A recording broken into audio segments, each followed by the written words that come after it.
Yep. Well, good evening and welcome to Bedtime Stories, the show designed with the lovers in mind, where we put you to bed but never to sleep with the greatest love songs of all time. Right here on WOSD Radio DB Chicago, WDLB Indianapolis, and WRLN Radio.com, the best music of your life. It's your Dr. Al Greer, officially checking in. Hopefully, everybody had a great weekend, a great Mother's Day, a great day off, a great day at work, or whatever time you're listening to this show, whatever that day is. I thank you so much for joining us for Bedtime Stories. Of course, it's the greatest love songs of all time. Don't take my word for it. Ask anybody who listens. They'll tell you. They will tell you for sure. Coming up in our last hour, we do a little thing we call foreplay. 4 songs by one of your favorite artists, or groups, male or female. And you get to pick tonight, all right? If you're watching me on Facebook right now, you get to pick whomever you want me to play tonight, all right? Let's kick it off with Force MD's Tender Love on Bedtime Stories.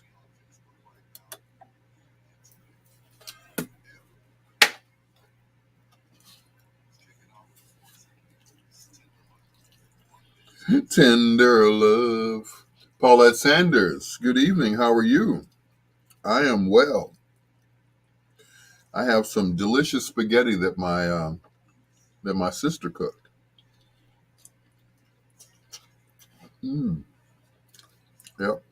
She texted me and she said, "I'm cooking spaghetti tonight." I said, "I will be there."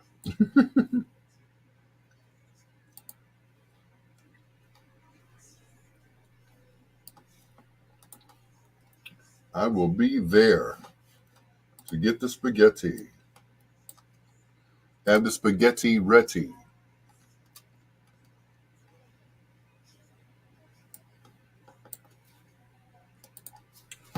So she put mozzarella cheese on top of it. So it was piping hot out of the pot. And she put the cheese on top of it and it melted just right. Mm.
So how was your Mother's Day, Paulette?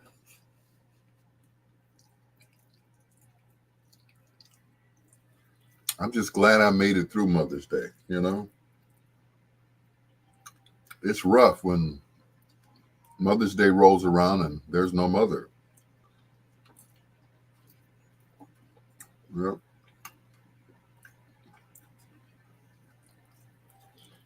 No mother to salute. So I salute all the mothers out there and all those people who still have their parents.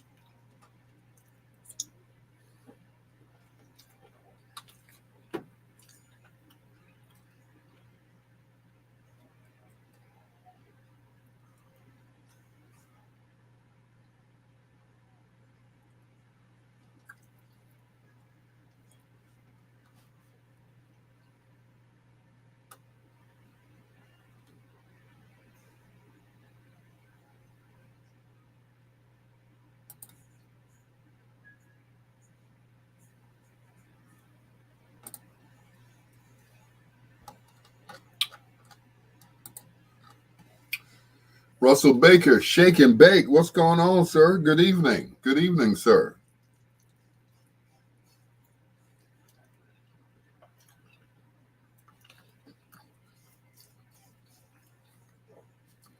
Thank you for checking in.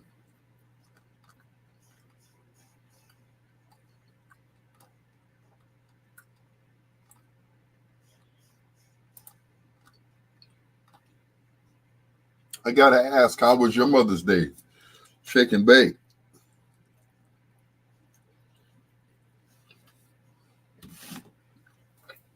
Mine was, it was okay.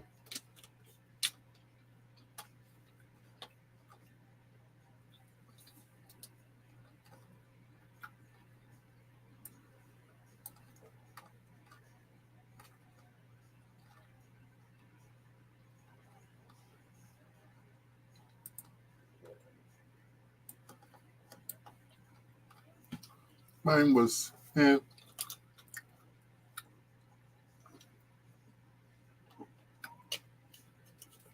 I went to one church service and that was it. Played drums, went to Josephine's to make a whopping $50. Uh, I know the feeling, Russ. I know the feeling. My mom passed, as a matter of fact, the year of the pandemic, the year the pandemic started.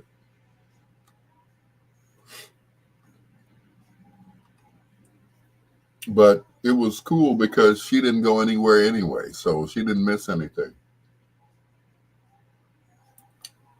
And that was it.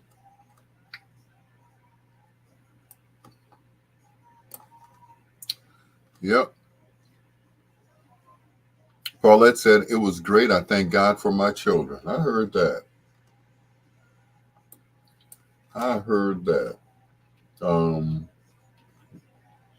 yeah, my mom's been gone since 2020.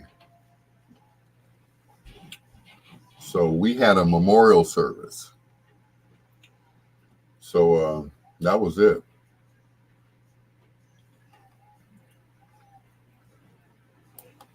Yep.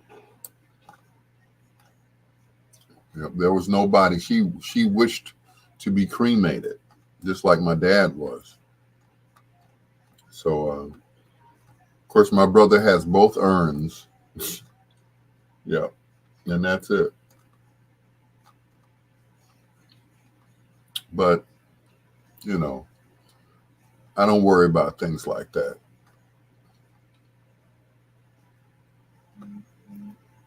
Mm.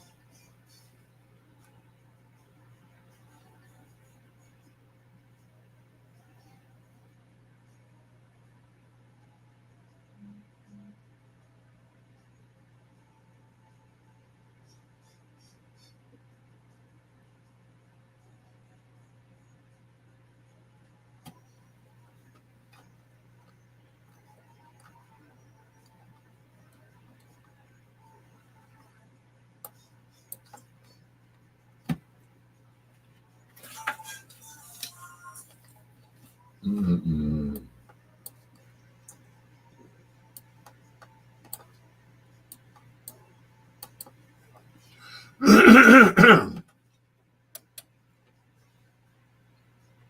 Earth, wind, and fire can't hide love, no matter what you do. You just can't hide. Can't hide from it. You can't run. It's your Dr. Al Greer. This is Bedtime Stories, the show designed with the lovers in mind, where we put you to bed, but never to sleep with the greatest love songs of all time. Hello to Paulette Sanders and Russell Baker, aka Shake and Bake. Thanks for checking me out on Facebook. I appreciate you guys. Thank you so much. We were talking about Mother's Day, and I lost my mom in 2020, so it's been quite an adjustment because every year, of course, I would go see her and I would take her some flowers or send her some flowers. And this year, it was just not the same. I tell you, I mean, she's been gone since 2020, and I still haven't adjusted to it yet. So, it's so. I think what is it? Russ said his mom passed in 2014. So, and Paulette said, first Mother's Day without mom. So you all know where I'm coming from. You feel me. It's just not the same. It's just another day, just another Sunday, you know.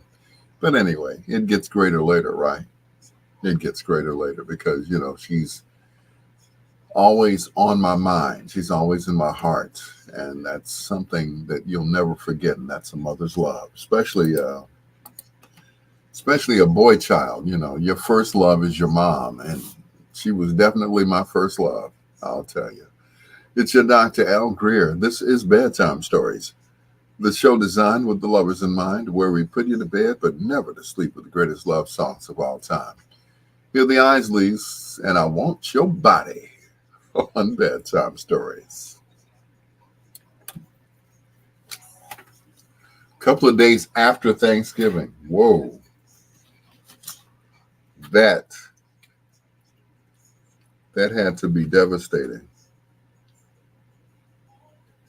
That definitely had to be devastating. After Thanksgiving.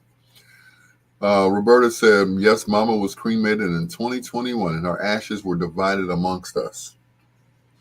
Mm.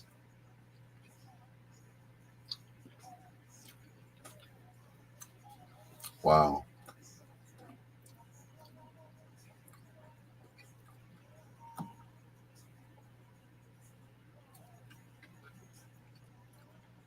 Some people say, I didn't even get a chance to say goodbye to my mom.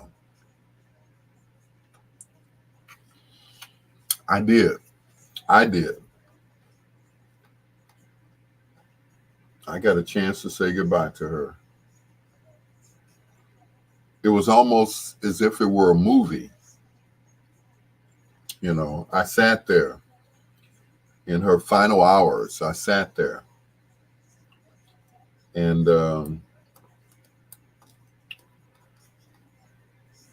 I watched her as she was, about to pass. And, I said a few things. I told her the same thing that she told my father, that it's okay.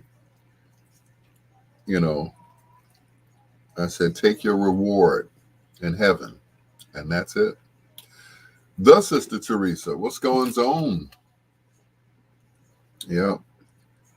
I said, we'll be fine.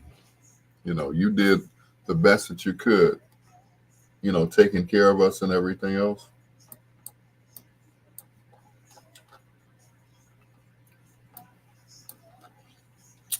So go be with old dude, meaning my dad. She always said old dude. So I'm eating spaghetti that my sister made, Teresa. Yep. My sister Angie Martin Turner, she texted me and said, I'm making spaghetti. I'm like, I'm on my way. I couldn't get out of work fast enough. Mm-hmm.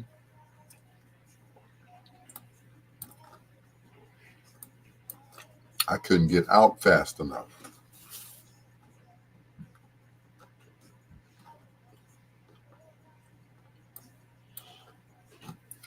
I mean, I was going so fast, my car's still smoking. Yeah. No, that would be the old car. That would be the truck. I was like, let me hurry up.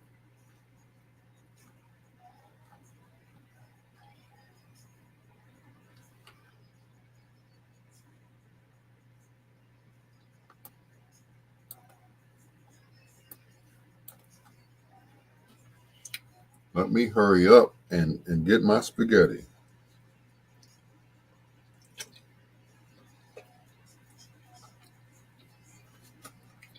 And she said, what's going on, Charles Stennis? Charles is one of my students at Kennedy King. What's going on, brother? My sister said, don't eat the spaghetti when you go home to take your nap. Because if you do, you won't get up. You will sleep through the alarm. She was right.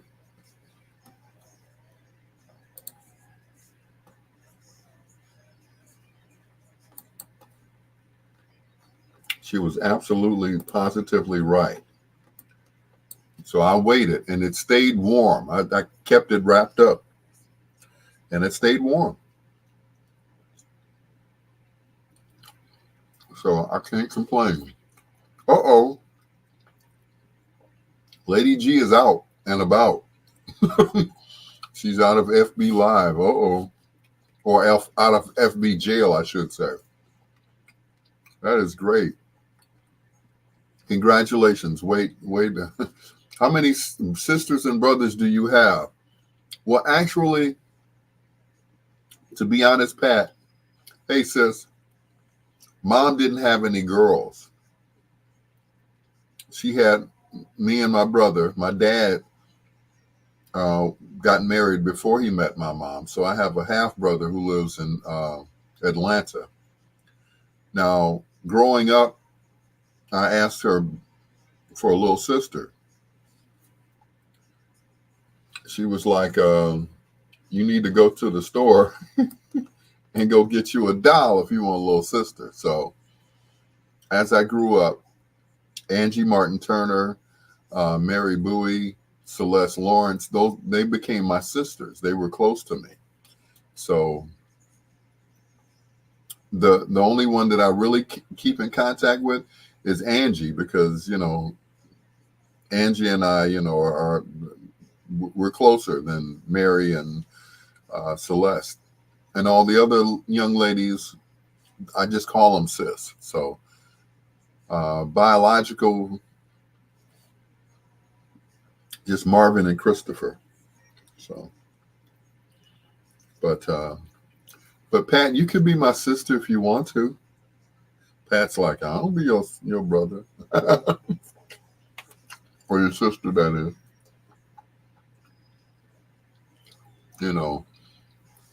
Kiki, what's going on, sir? Yeah, because some young ladies, I get along better with that way. As a sister, as opposed to the other part. Yeah. So yeah, hope that answers your question, Pat. She's like, but out of all the young ladies that I claim, sister. Oh, Clara Hubbard. I forgot about her. Clara and I have known each other for the past going on 12 years now. Clara was an only child, and she wanted. Lady G said, "I'm your little sis too." Yeah, but Clara was an only child, and she didn't have a brother, so I became Clara Hubbard Catonhead's brother as well. So she's my sister.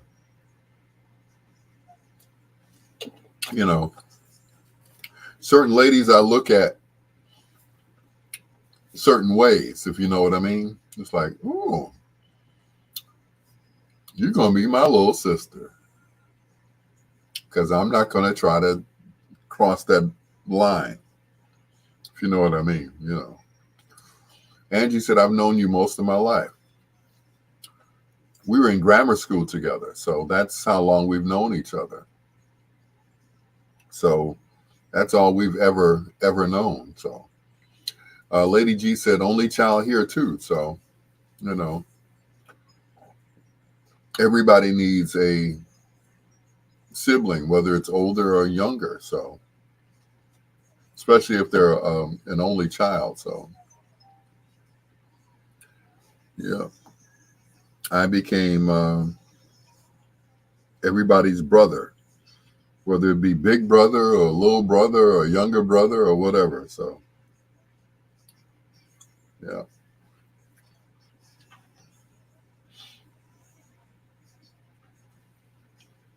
But it's cool. Like I said, certain young ladies I look at, I'm like, you're going to be my sister. And some of them said, I don't think so. I don't want to be your sister. Like, ooh.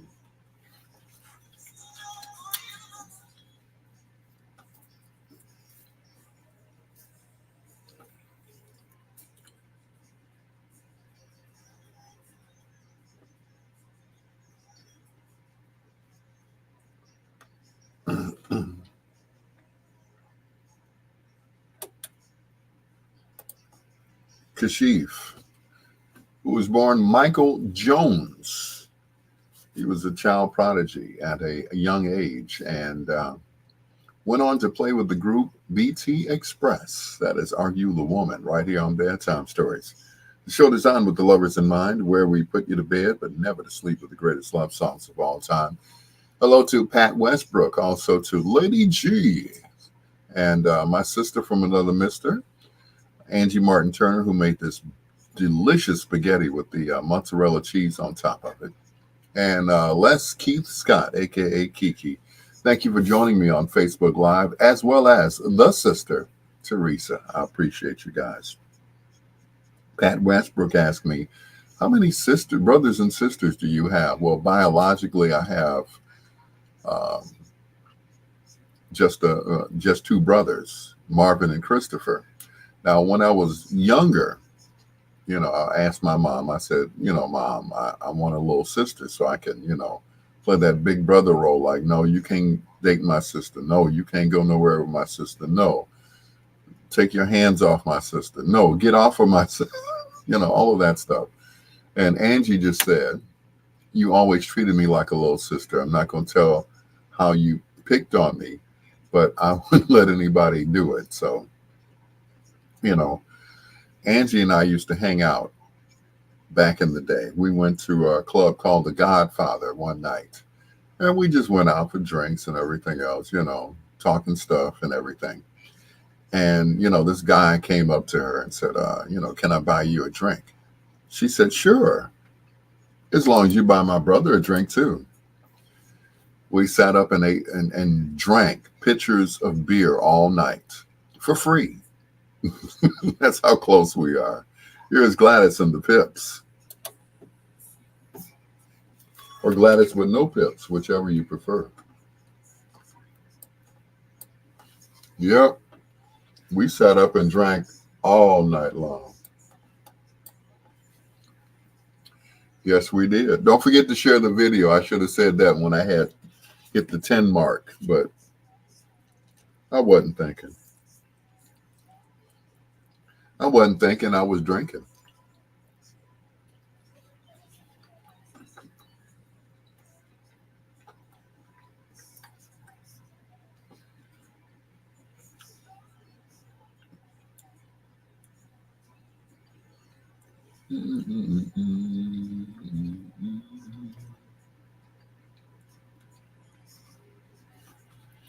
Yep.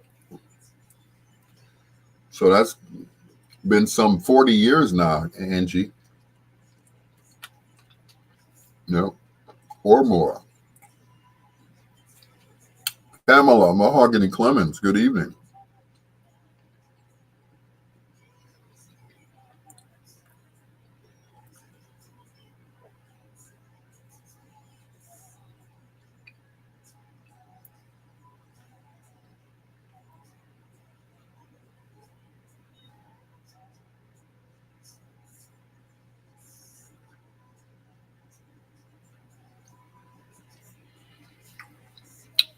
How was the set of Genos? They still jumping. Their wings are the best. Their catfish is good too. The only thing about the catfish is it's too small. I'm used to those big catfish fillets that I get on Friday and Saturday over at Williams Inn with the spaghetti, of course. Yep. But it's cool.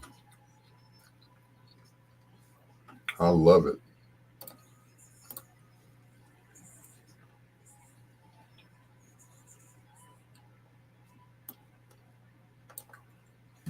But yep, the wings are good, and yeah, we had a good crowd on Sunday. We had a rowdy crowd on Sunday. I would say that. Of course, some of them have been there drinking since earlier that day. So it is what it is. But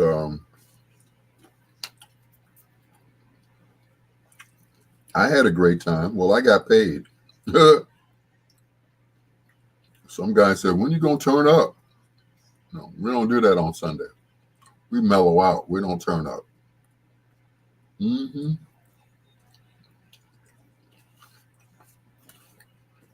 See, he wanted to play. He wanted me to play what the other DJ had played. You know, there was a DJ there, DJ Ruckus. That was his name. And, you can imagine what kind of music he was playing with the name DJ Ruckus. So when I came in with my smooth ass, my Dobbs on and my black velvet jacket on and my white pants and white shoes, it was like almost as if Morris Day himself walked in there, and he's like, "Oh, you on now? Yeah.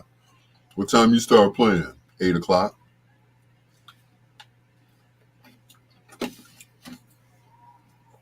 So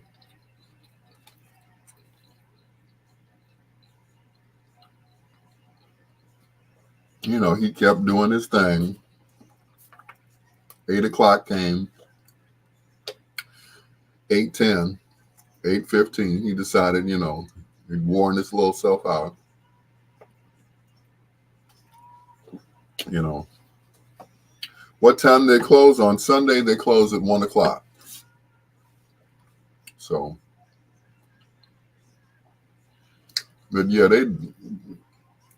they forgot it was Sunday. I guess this guy had never been there on Sunday. Because Eric E.T. Taylor is usually the DJ there. So I got the next two Sundays there at I'm getting ready to say Williams Inn. Good Lord. And the next two Sundays at Gino's. So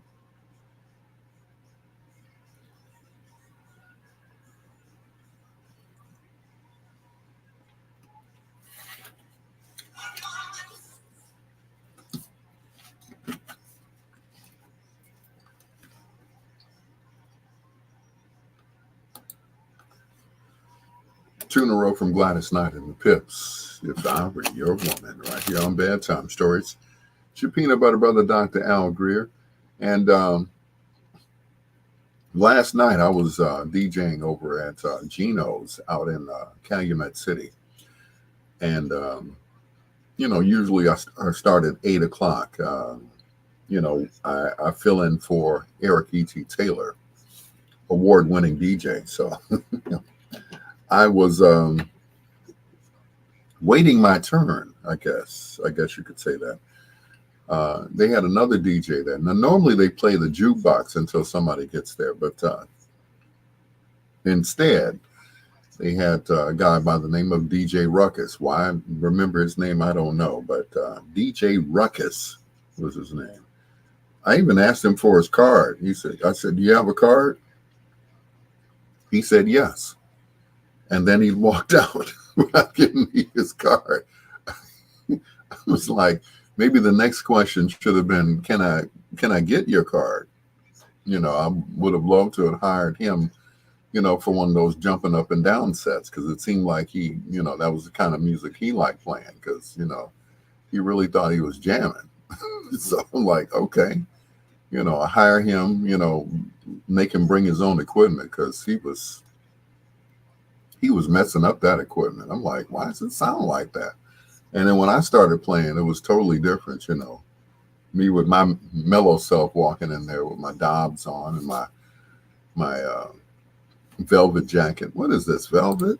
Yeah. Looking like Morris Day himself. I was just smooth and slid on in there. It's your Dr. Al Greer with John B. and Babyface. Someone to Love.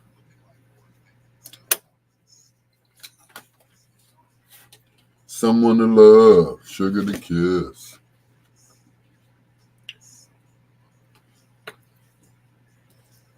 Mm-mm. I guess they were expecting something else, because I had 10 people up here at one point. Mm-mm.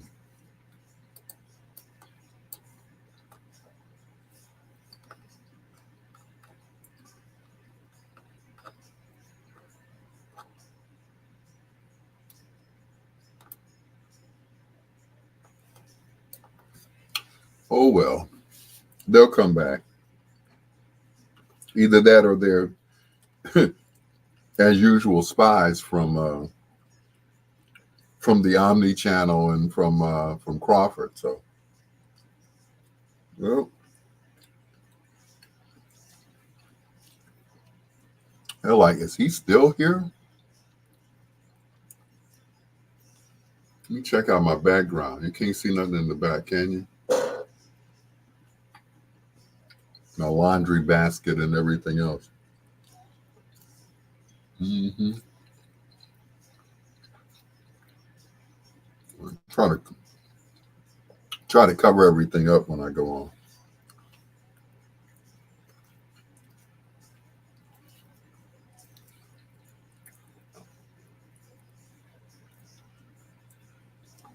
Mmm. Sis, this spaghetti is good. Either that or I'm really hungry. Got all these containers here.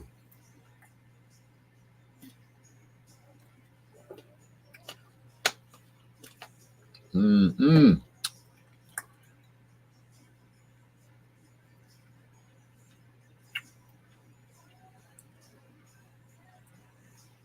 Someone to love. So I'm sure everybody had a great Mother's Day. For those of you who are our mothers, and some of you, like myself, have lost your mom. And I know, where's Troy? Yeah, he'll be here.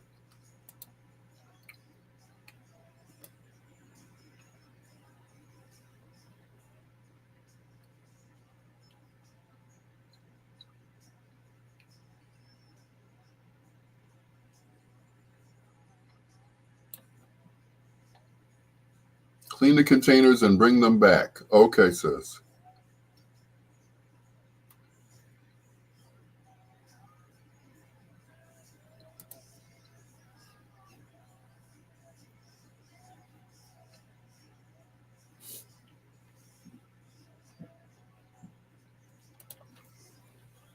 That's a lot of containers.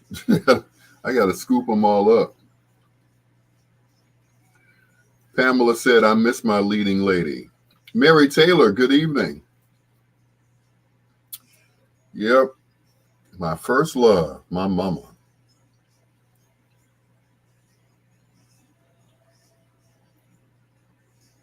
I think that's why I have such a, you know, big respect for women.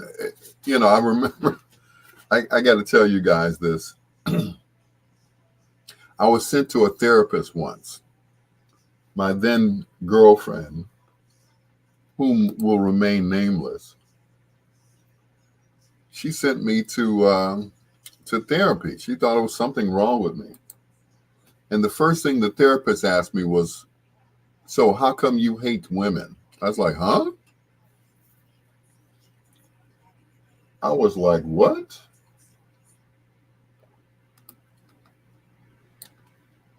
And I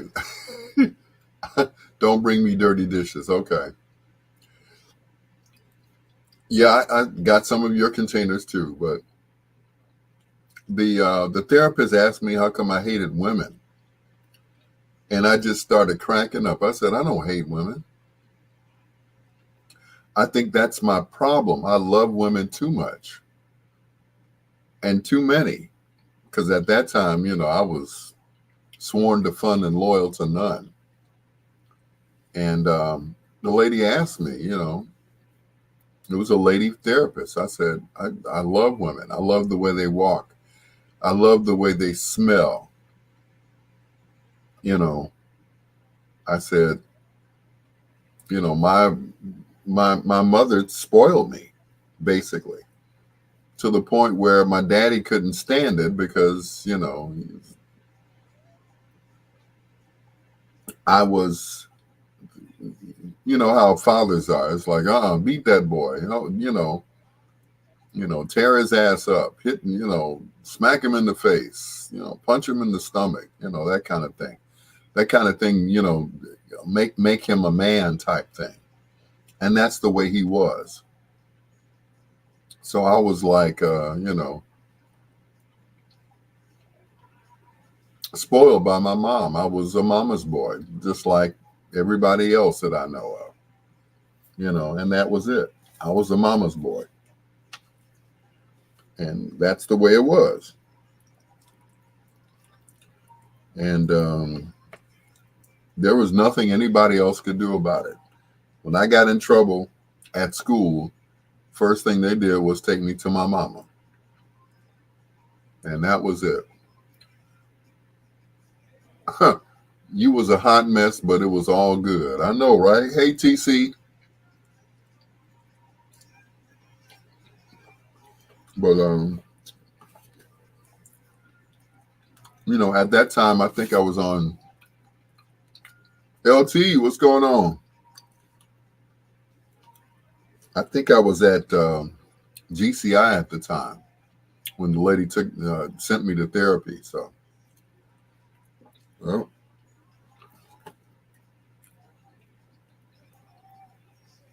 she thought it was something wrong with me. And, I went back home and I told her, I said, therapist said there's nothing wrong with me. Maybe you should go to therapy. So the next time we went to therapy, or I went to therapy, I took her with me. And the truth came out. Uh-oh. Here's Troy. Hear about the Alabama corrections officer and male principal. She helped escape. She's dead. They were caught in Evansville, Indiana, which is not far from here. Angie said, but that's the reason he loved your mom till the day he died. Mm-hmm. Yep. Mm. Mm. Mm-mm. Has anyone checked out The Porter on BET? If not, please do. Okay. Al, this is late. Is Lady G still working for Al-Qaeda this week? Uh-oh. Troy. She's back.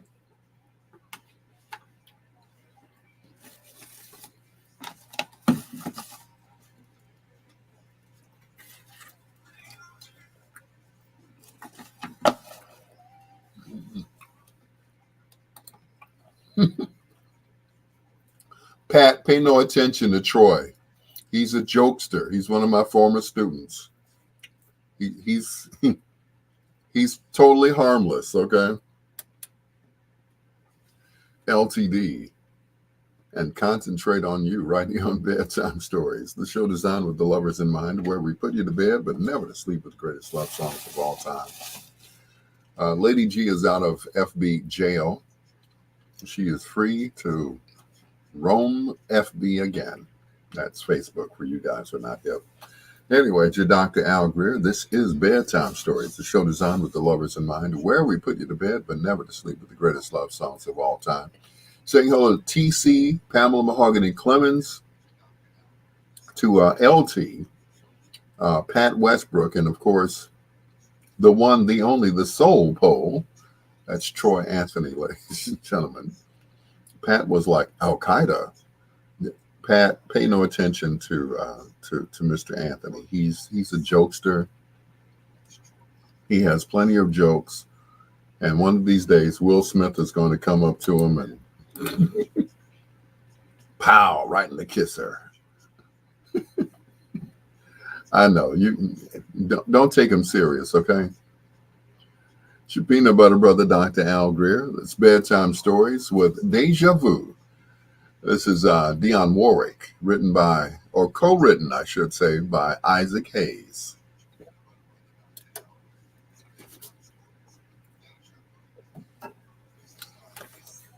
Troy said, I'm in trouble. Oh, no.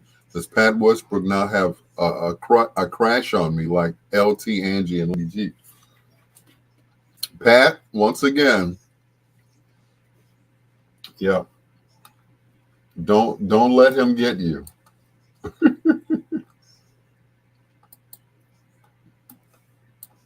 Yeah, don't let him. Shanita Gayton said, "I like that song too." Me too. That's one of my favorite Roberta Flack, not Roberta Flack, Dionne Warwick songs. Troy said I meant crush. I just woke up. Well, we understood. We understood.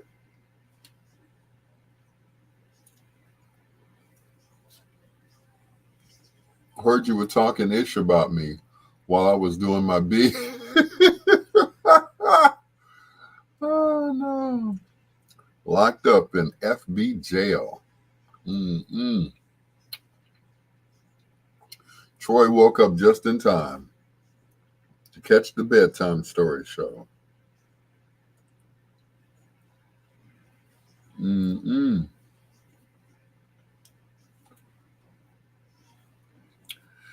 Anyway, that spaghetti was good, Angie, and it's good and gone. What is it? Which Diane song? Deja Vu, which is one of my favorites. You know, kind of step to it.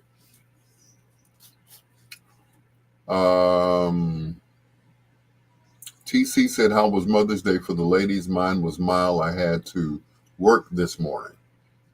Angie says, "Go back to sleep, Troy." Lady G says, "Crush on you, I will crush your cojones."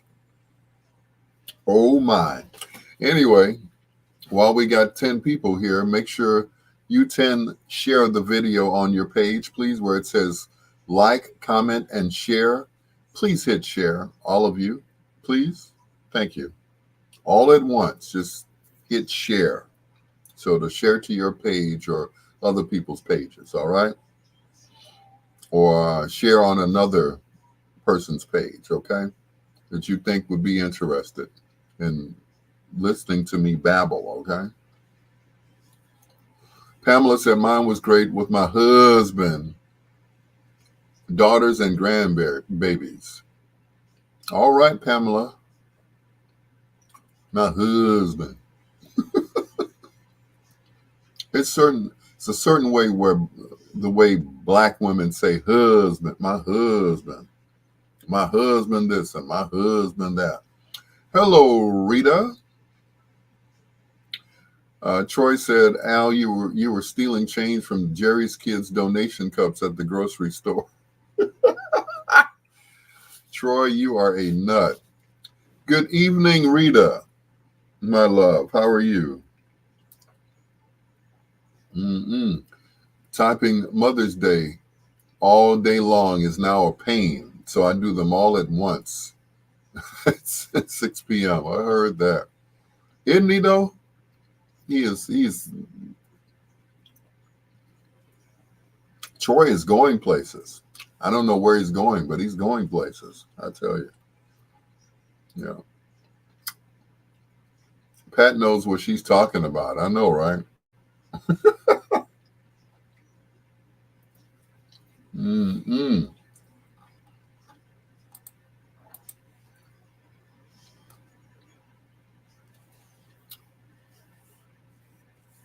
Yeah, you and your Great Dane were having an affair. Oh, oh my.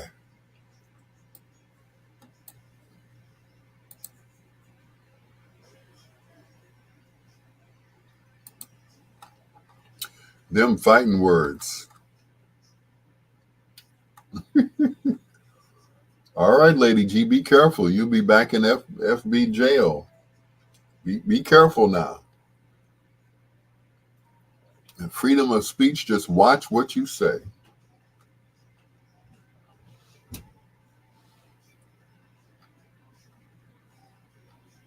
Yep. Freedom of speech, just watch what you say. Freedom is, oh, it's not always free, is what I'm saying, you know.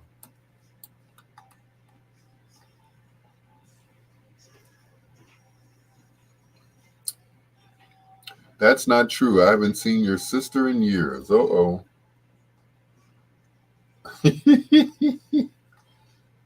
Woo!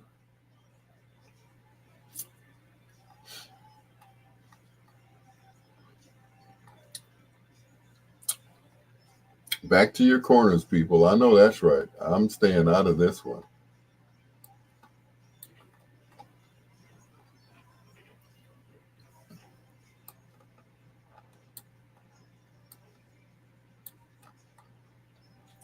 I'm staying back from this one.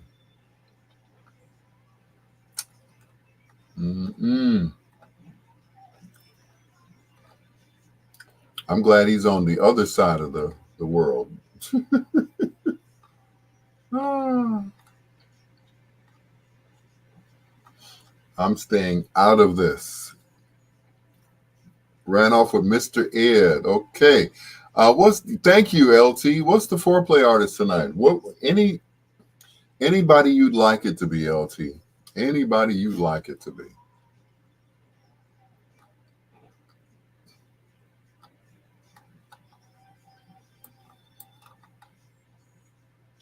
If you have one in mind, let me know.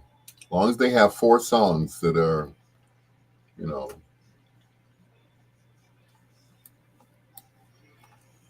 that are able to be played on this show here. Nobody puts Lady G in the corner. I know that's right. Ray Goodman and Brown. That's a good one. Okay, cool. And it's and so it is done.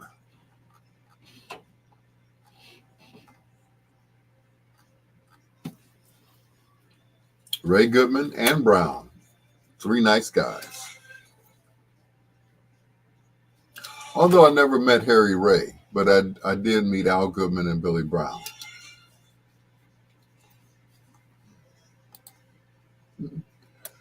The Delphonics. And Can You Remember? Right here on Bedtime Stories. The show designed with the lovers in mind, where lovers guys, they are doing the dozens here on FB Live right now. It's like, okay, I'm not going to get in the middle of that. I'm not going to get in the middle.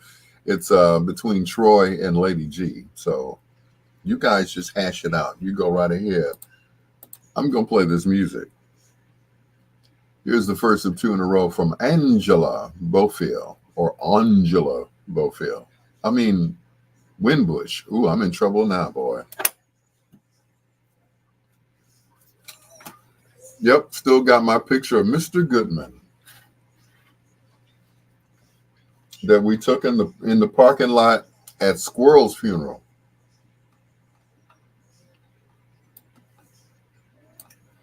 Yep.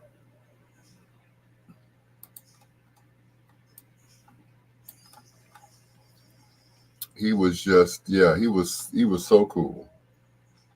He was he was responsible for their outfits in the group. Lady G is still looking for Mr. Goodbar. All right. Mm-mm.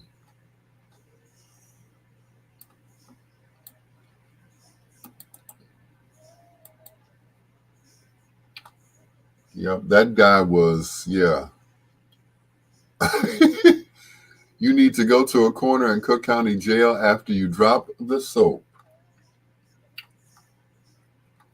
I am so glad that I'm not in the middle of that. I'm remaining neutral.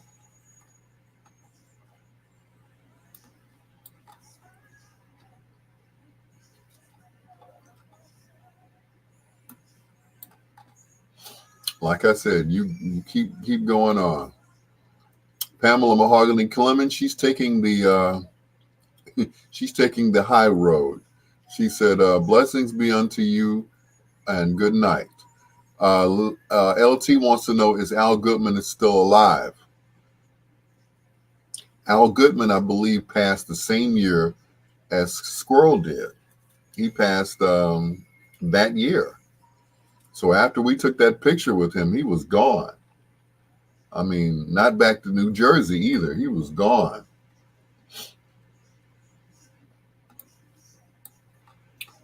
Yep. So, yep, he died He died after that. Now it's just Ann Brown. Billy Brown is the only original remaining member of that group.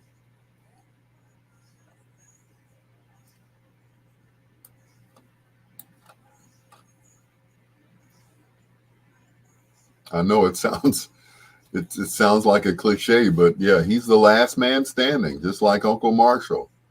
In the Dramatics, you have L.J. Reynolds. In the Temptations, you have Otis Williams. In Ray Goodman and Brown, you have Brown. Yep.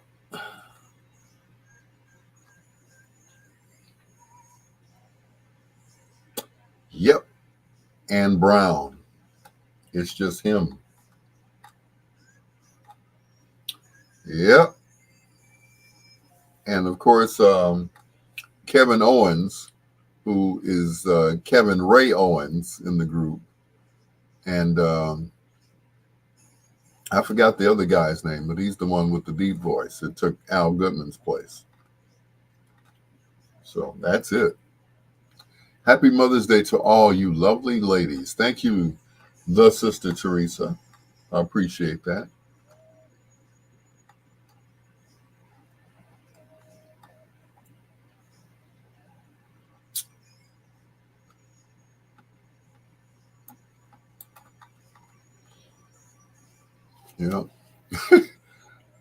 The funniest thing last night when I was DJing at Gino's, this lady said, "You playing what you want to hear," and I was getting ready to play her request, but when she said that, I was like, I have been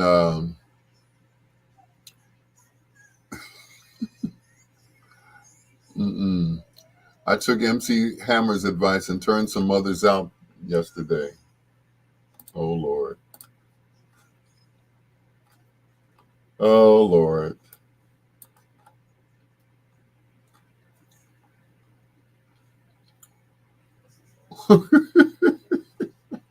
Troy, I tell you.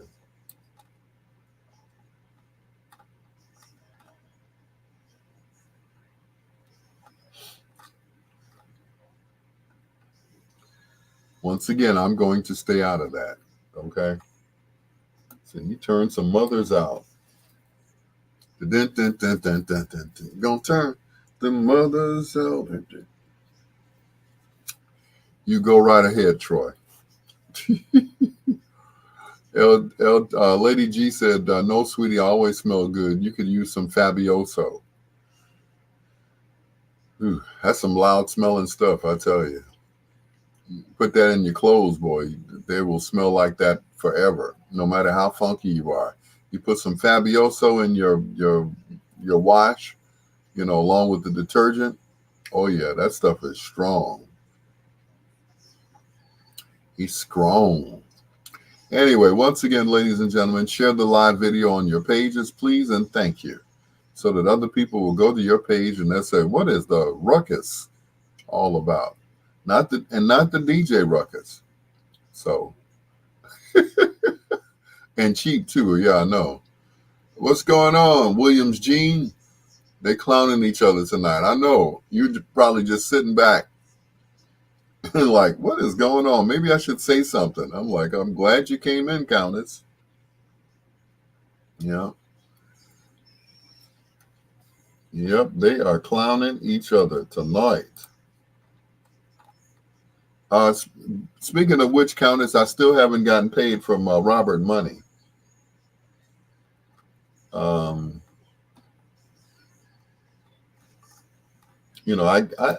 gave him, I gave him a good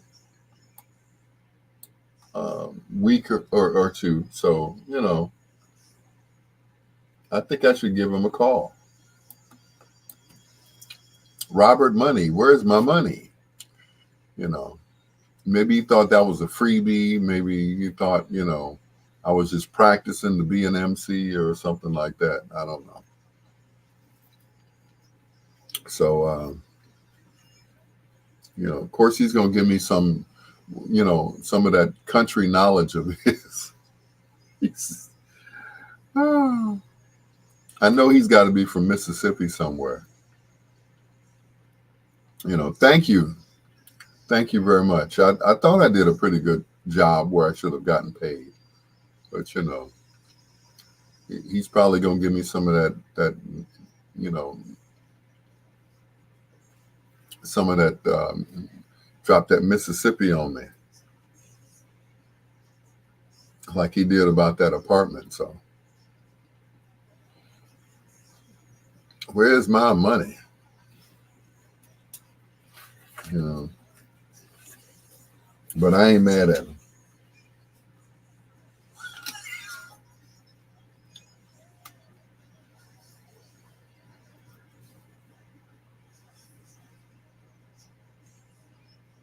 Mm-mm.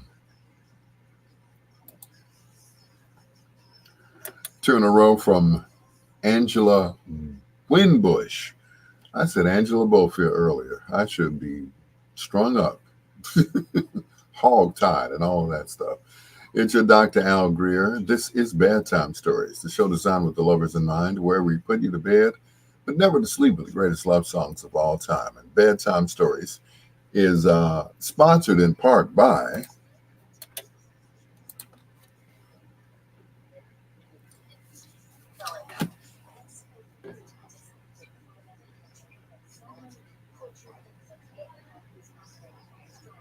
Oh, there we go. On a spotty network, this is what Adam heard. Guys, I want someone completely country, uncultured, and threatened by. I have two phones listening live and FB Live. There you go. Everybody's like, I can't hear the music in the background. I'm like, well, if I play the music in the background, then they'll come and get me, or they'll just take me off altogether. So that's why it's way down low. So anyway, Lady G says she's calling a truce. It was all in fun. TC said, I'm going to bed. I've had a long day. She's out of here.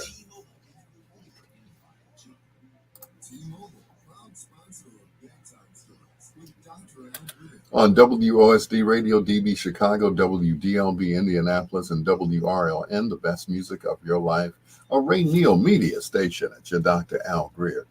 This is Bedtime Stories, the show designed with the lovers in mind, where we put you to bed but never to sleep with the greatest love songs of all time.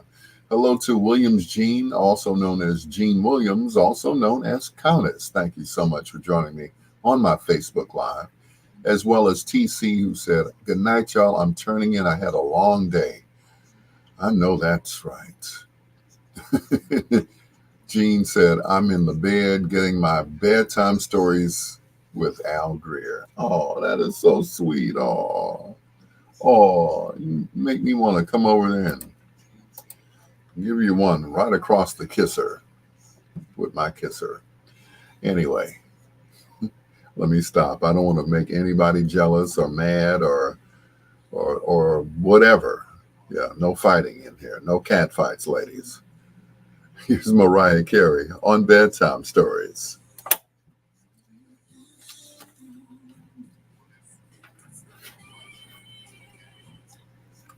Yeah, no cat fighting, okay? Lady G said, I apologize if I offended anyone here. I meant no harm. Yes. And your apology is accepted. Because some people get sensitive. Some people are sensitive. So we're not here. This is purely for entertainment purposes only.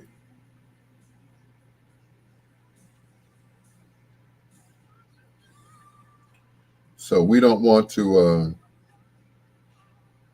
we don't want to offend anyone. And we are all adults here. That's the same thing Charles Manson said. Oh, God. Woo.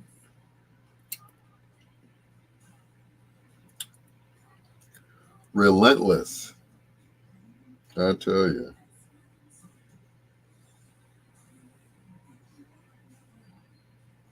Mm-mm.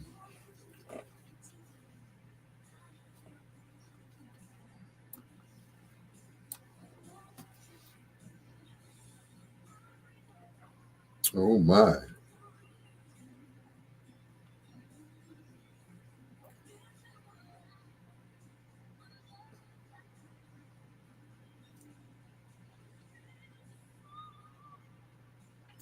I just have one question. Are we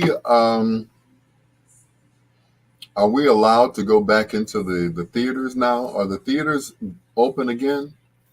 Because I know that was a big thing during the pandemic. It's like a lot of theaters were just closed. I'm like, dang. I think the last movie that I saw before the pandemic started was Rocket Man. It's just a Elton John story. That was it. So they are open, so we can go to the theater once again. This was strictly for fun and entertainment only. So if you're easily triggered or offended by something I've said, again, my apologies. Your apologies are accepted, Lady G. We're just, like Gene said, we're all adults here. And that's it. Uh-oh. Here we go. I said Elton John. I'm sorry. Speaking of Elton John, the kind of theaters he goes to still aren't open.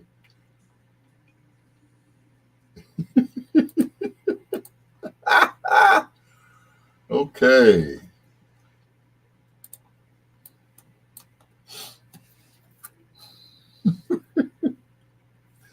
Why did I bring Elton John up? I am so sorry.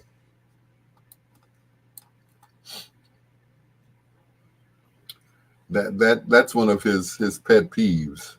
I don't think he likes Elton John at all.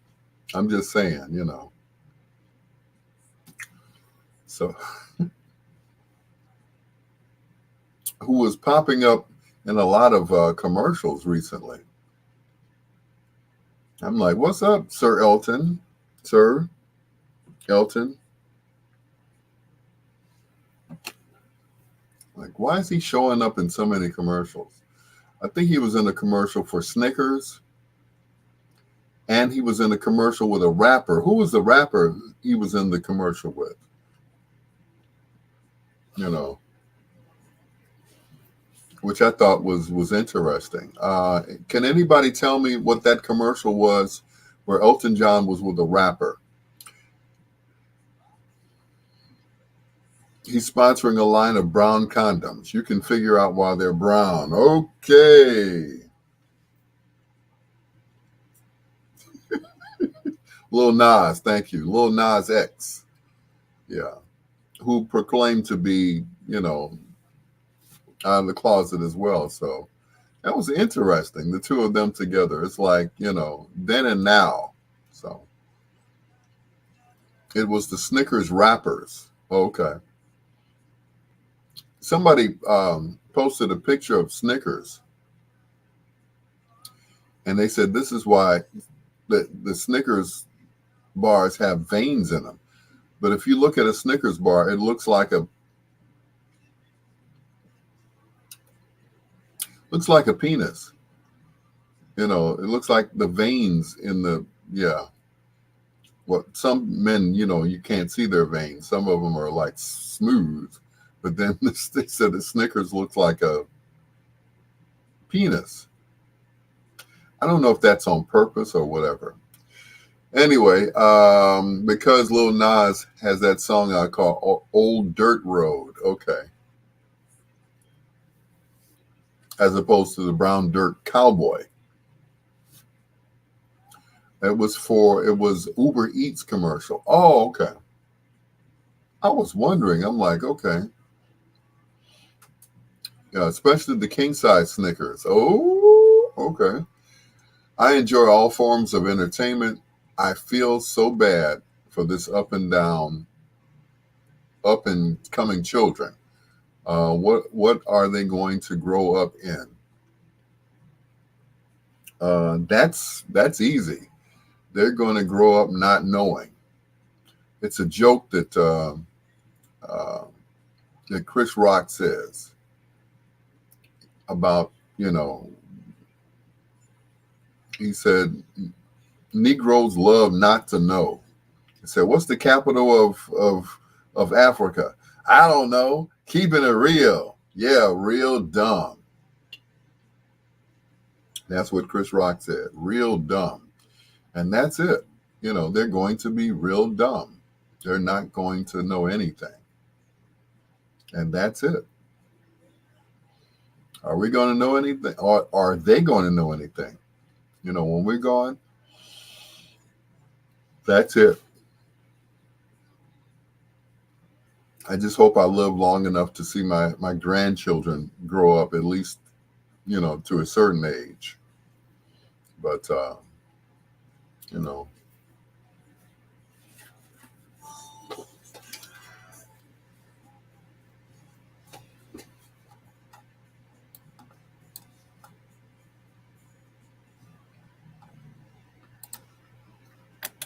Bloodstone and Something's Missing right here on Bedtime Stories.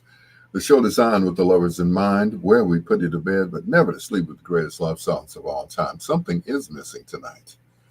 I can't put my finger on it. Okay, we had Rita on earlier. Okay, she was on, or at least in our Facebook chat room, whichever. She was in earlier. So it's a lot of people missing tonight. Ken Watlington, I don't see him in our Facebook Live chat room. So maybe later on.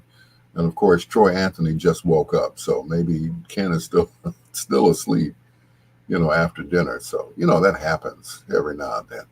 Gene Williams says, I enjoy all forms of entertainment, so I feel bad for this up and coming children. What world are they going to grow up in? Black history is going to be talked about, she said.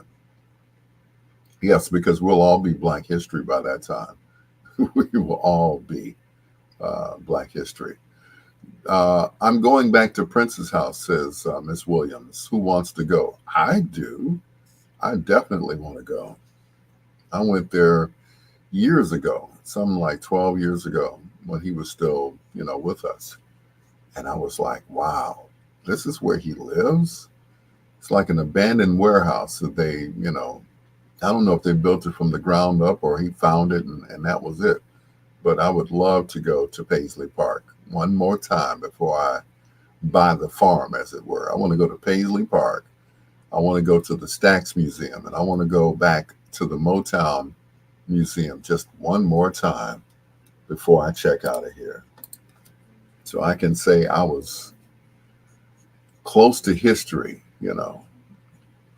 Too bad we can't go to Sigma Sound Studios. They tore that down years ago. Here's Jerry Butler and Brenda Lee.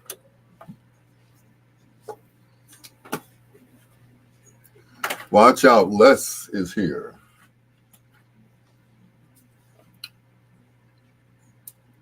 My middle grandson has a birthday next month and on the 7th and will be graduating. Cool. Angie said, I am history. Yes, I am. Haha. You are absolutely right. I am. It's amazing. I cried a lot. I have booze cruise. We need that type of cruise. I can't say that real fast, Who would win between a fight between Billy Ocean and Johnny Rivers?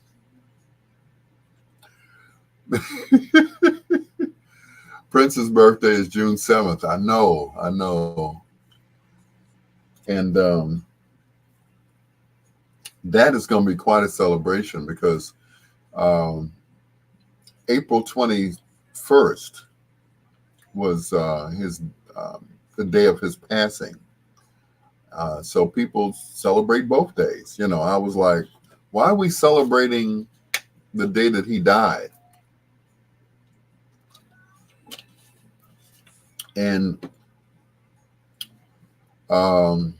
maybe Crystal Waters. Anyway, it's selling out already. I believe it. I remember when he turned, the year that he turned 40, I think it was, he had a birthday party that lasted for 3 days at Paisley Park. And by being in his NPG Music Club, Um, I was allowed to get tickets and everything else to go, and I went to Minneapolis, and I went to Paisley Park, and it was like, wow, this is beautiful. You know, he was a witness. Yeah, I remember. Yeah, you're supposed to celebrate the passing of a loved one and cry when babies are born. Yeah, I, and I just, you know, I was like, why are they celebrating his death day? And that's it. You're right. You're absolutely right. He was a Jehovah Witness. Tell Big Les I said hi. Elo, morning, back at work. Hey, Elo, speaking of Prince, that's our connection. We talk about him as if we knew him personally, but most Prince fans, that's the way they talk. You know, we talk about what's the favorite, your favorite era of Prince. Um, when he started, the soft and wet, the, controversy, dirty mind, uh, of course, 1999 and Purple Rain. And, you know, I beat Prince one-on-one in basketball. He couldn't keep up with me while he was wearing high heels. Ooh, Troy, you're in for it. Elo don't play when it comes to Mr. Nelson. I'm going to tell you that. For You album does it for me. That was the first one. Yeah. Gene said we need a group. We do. We definitely need a group to go. But he was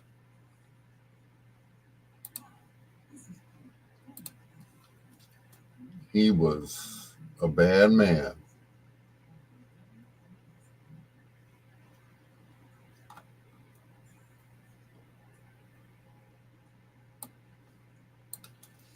Yep.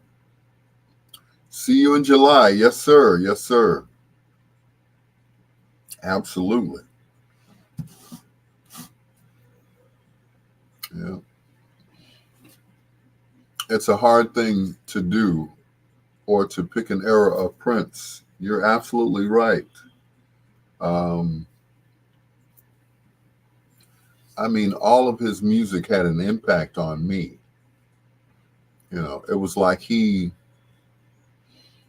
evolved. It's like the Beatles. I compare him to the Beatles and Jimi Hendrix.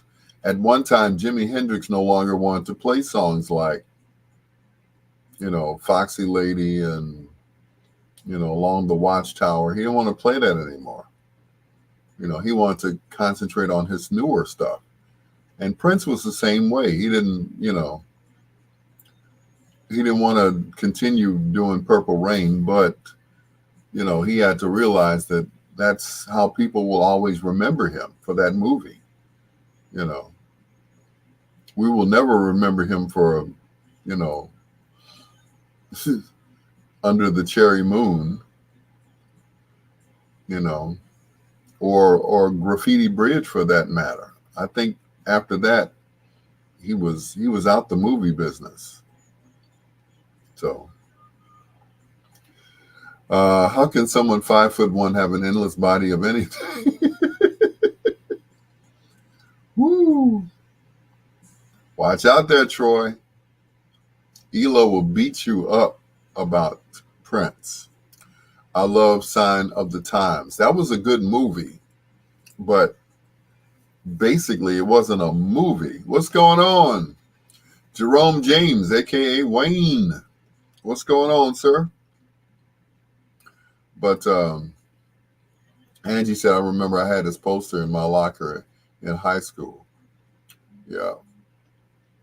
Yeah. I mean, it was a film concert. Yeah, it wasn't a movie. It was a filmed concert. Me? No, not me. No, not me, Wayne. I am not the man. You are the man, sir. You are definitely the man. Mm-mm. It's all about you, sir. Anyway, I'm sure we'll back on track with the parties. Um, COVID hasn't gone anywhere. It's just we we are better equipped to deal with it. You know, we are more aware of protecting ourselves, whether it be masking or booster shots and everything else. So we're better to deal with. There's some people out there who still haven't had a shot, but they are more aware of their surroundings and not to be around someone who has it and to keep their mask on. But it's hard for us performers to talk and or sing in some cases with a mask on. It's like, it ain't happening. So, most TV shows, you're in a different spot now. Okay, cool. What is that? You had my school jacket. Angie's school jacket? Oh, Angie had your school. Okay.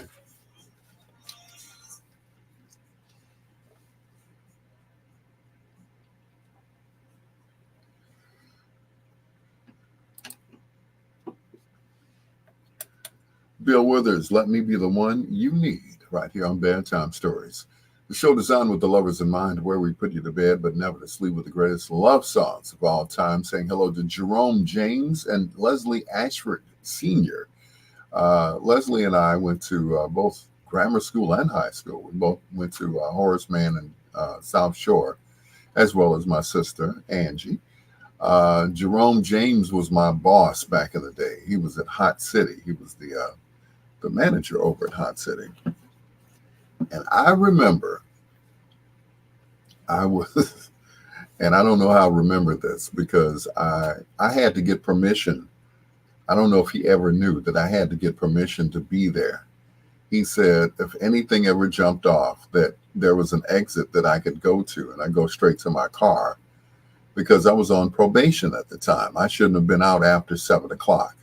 I don't know if he even knew that I was on probation, but he allowed me to work and allowed me to make money because I had to pay, I think it was like 300 and some odd dollars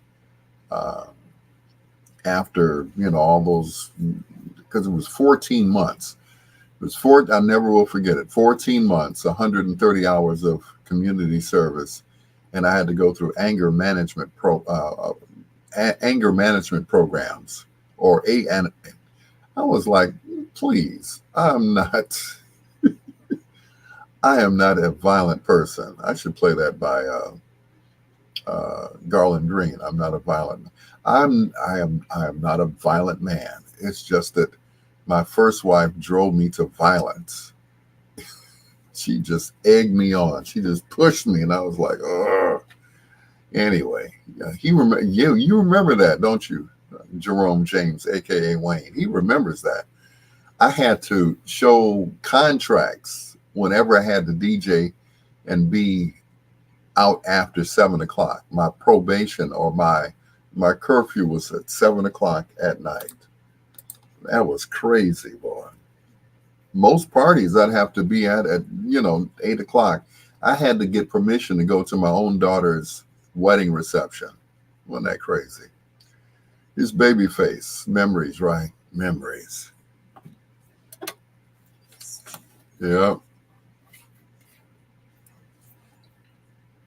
Men get abused as well. Troy said, oh, you never knew that? Yeah.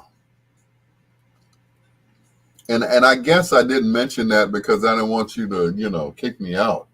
I really wanted to, work there. But I was on probation. Couldn't be out past 7 o'clock. I'm calling you. I need your services again, bro. Okay, I'm there. I'm there. because he could have told me, no, bro, because if something jumps off at the club and you in here, they gonna ask. They gonna run IDs and everything else, and your name come up. I mean, every time I got stopped for a traffic stop, that mugshot would come up. I'd be like, oh, really, really? I couldn't do anything. I couldn't jaywalk. But it was crazy back then. Because I had never, it's real. I've seen it. It's not always the women being thing victims. I know I was, I was a victim of it, and I was never violent towards her. I never put my hands on her except to, grab her in the collar and say, look, stop. That's not me. I'm not a violent person. You cannot push me to be violent. And that was it. Oh, Tars for life. Oh, I told you she was trouble, and that's why I didn't come to your wedding. You and everybody else. Angie, I never told you, she was uninviting people to the wedding. She would go on my Facebook page, and she would see the people that I invited. And if she didn't like their profile picture, they were uninvited. She called this one young lady who's been a friend of mine for years, and she called her personally, and she uninvited her. She said, we have too many people. Yeah, right. When is there ever too many people in a church? Troy said you should have poured Crisco on the stairs and asked her to get something from the basement.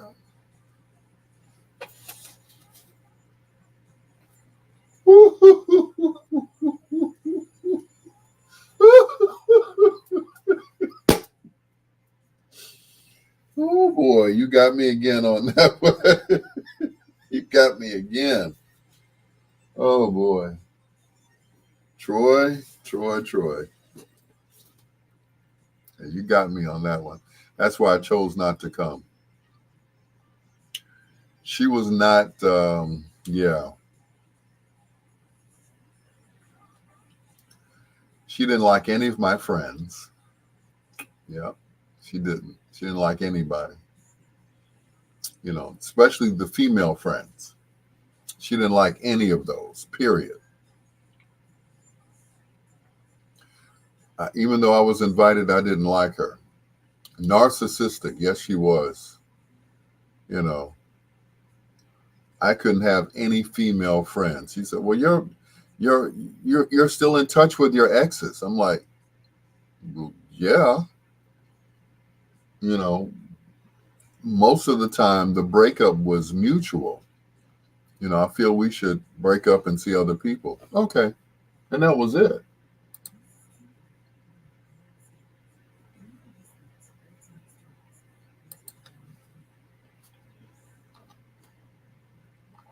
And that was it.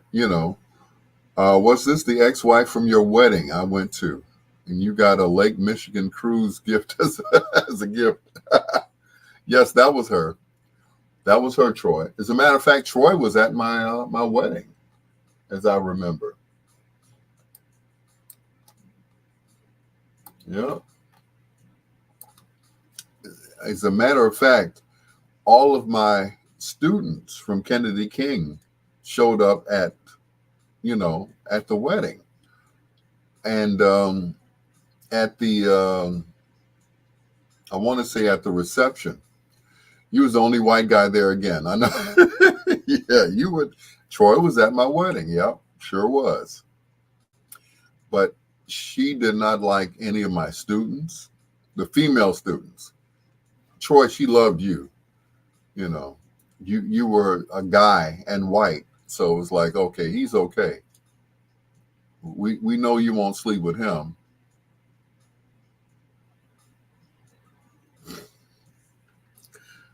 But it was like, she pointed at what was her name? Good Lord. Yeah, she wasn't totally insane. I know, right? Yeah. Um, uh, what is her name? She went by Tracy T, and she does one of my drops. Um, I forgot her real name, but she went by Tracy T on the air. But she did not like any of them. She said, "How many of these students did you sleep with?" I'm like, "Huh? What are you talking about?" I'm like, "No." Ew. So she didn't like Lady G because Lady G was in the DJ booth with L Genius, and that's where all of the gifts and money were. Why is she in the DJ booth?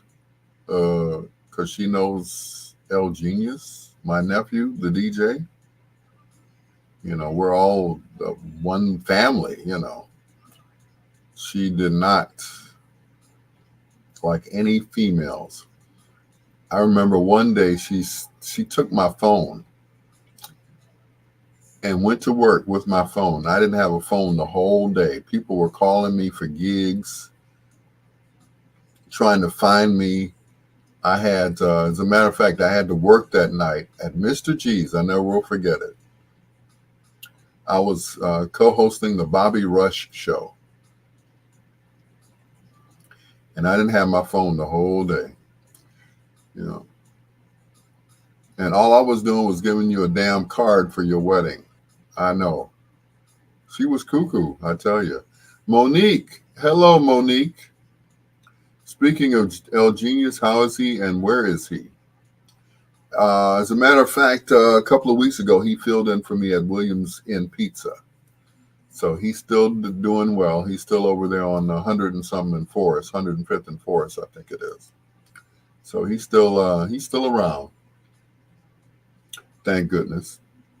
Anyway, don't forget to share the video on your pages, please, and thank you. I just saw 11 jump up there, so yeah, go ahead. Go ahead and share it. Monique, I am good. Thank you so much. Wasn't Tracy T's real name Ashley? Yes. It was Ashley and the other girl.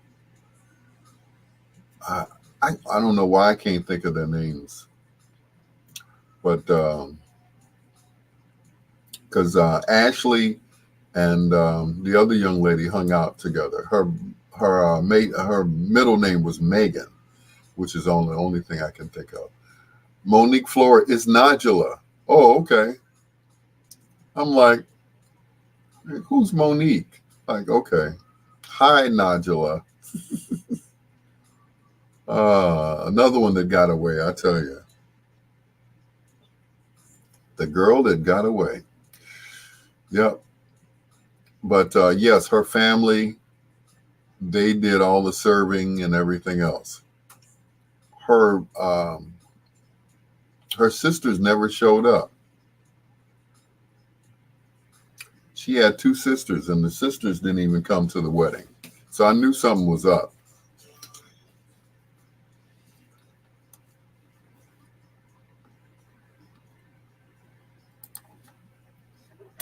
Brother Skip Martin, along with the Daz Band at Heartbeat, right here on Bedtime Stories. The show designed with the lovers in mind, where we put you to bed, but never to sleep with the greatest love songs of all time. Monique Flores, aka Nodula. She keeps changing her name on Facebook. What is that all about? Monique Flores. Anyway, whatever you want to be called, Nodula. She's one of the ladies that got away. I should have held on to her a little bit tighter. But anyway, um, I was talking about my first wife. Yes. When I thought I was in love, I was in lust. I mean, with those Beautiful. Oh, you're making a run for alderman one day. That's why you keep changing your name. Okay. Anyway, I just, I was just smitten by my first wife. She was just so beautiful to me, you know, and things happened, we kind of fell out of lust. Fell out of lust? I don't know. Yeah, she was just, to me, her eyes, she looked like she could have been Jamaican or something like that. Yeah, she was Jamaican me crazy. That's what it was. Here's Anita Baker, Whatever It Takes. We're just about 27 minutes away from foreplay. Here's Anita Baker on Bedtime Stories. Hello, Monique Flores, a.k.a. Nigella Jones. Yeah, I busted you out. Alderman, yeah, okay. Be a campaign manager. Yes. We'll be up many a nights together.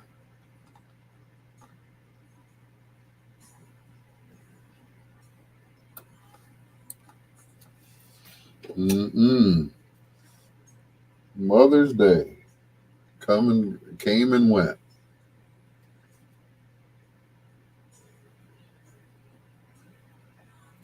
I'm so happy Mother's Day is over with. I was like, normally I can deal with days like that. So, I'm going to hold you. I'm serious. I'm going to be your campaign manager. Miss Flores can't speak with you now. Please, is there anything that I can help you with? Because she's not speaking to anyone right now. Okay. All right. Miss Flores, make sure you share the video on your page, please, and thank you. Yep. If you run for whatever, I'm going to be there. Oh, my leg. Oh, my knee.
No.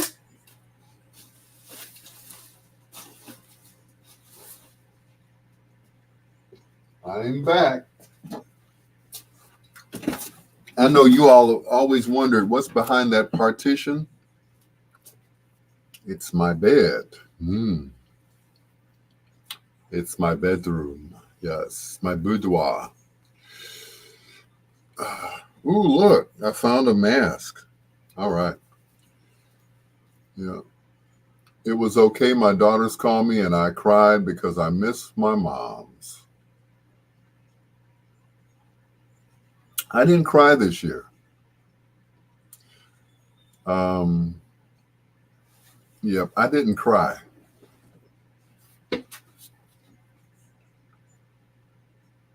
I don't know because it may maybe I'm getting used to not having my mom around, which I can't imagine that being the case.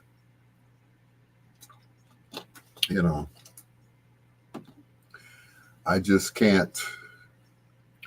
The first year I couldn't imagine, when 2021 rolled around, you know, I, and I still can't. still can't imagine that, you know? Imagine being, imagine life without your mother.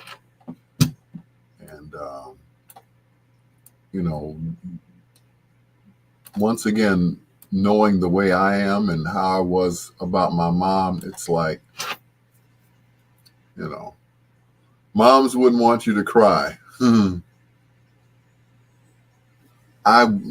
Like I said, it was the first year that it didn't get to me. You know, it was the first year I could actually listen to "I'll Always Love My Mama" without breaking down. You know, especially that part in there that says, "You only get one, you only get one." Oh yeah, it's like you only get one. You know, you can have stepmoms, you can have godmoms, you can have aunties who are mothers. My aunt Fanny, she was a mother to my cousins. Uh, my cousin Paul Jr. and Lawana, because their mom died at an early age. So Aunt Fanny became Mama as well, and you know it's it was really hard to deal with. I mean, really, at first, you know, because I remember my cousins being babies and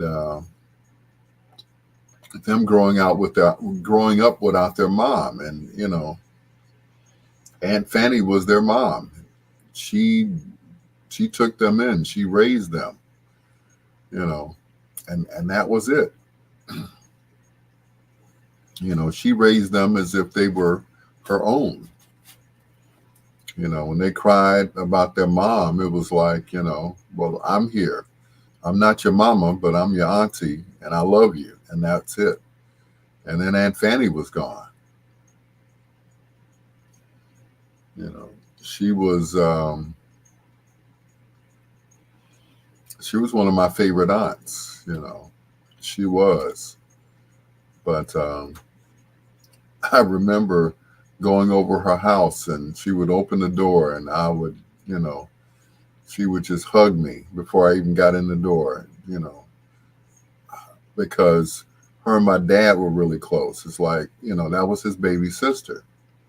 And when they lived in Argyle Gardens, he used to, basically carry her everywhere he went. That was his baby sister. So even though he had other brothers and sisters, Fanny was his favorite. It wasn't Phyllis, it wasn't Martha, it wasn't my Aunt Beverly. It was Aunt Fanny. She was the favorite of Dad's. So of course she was my favorite too, because she was. My aunt was light skinned with freckles.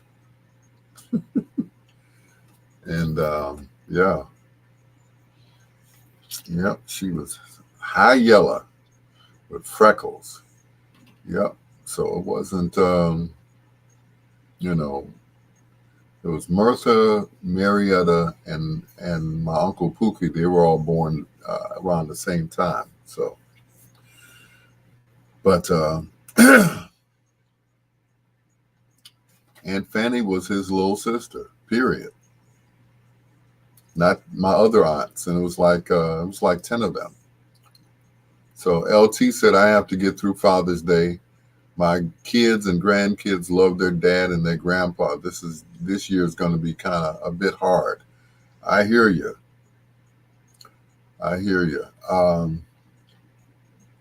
When I did my show on Friday to run on Saturday morning, I ended it with the live version of Sadie, but I actually never really listened to it.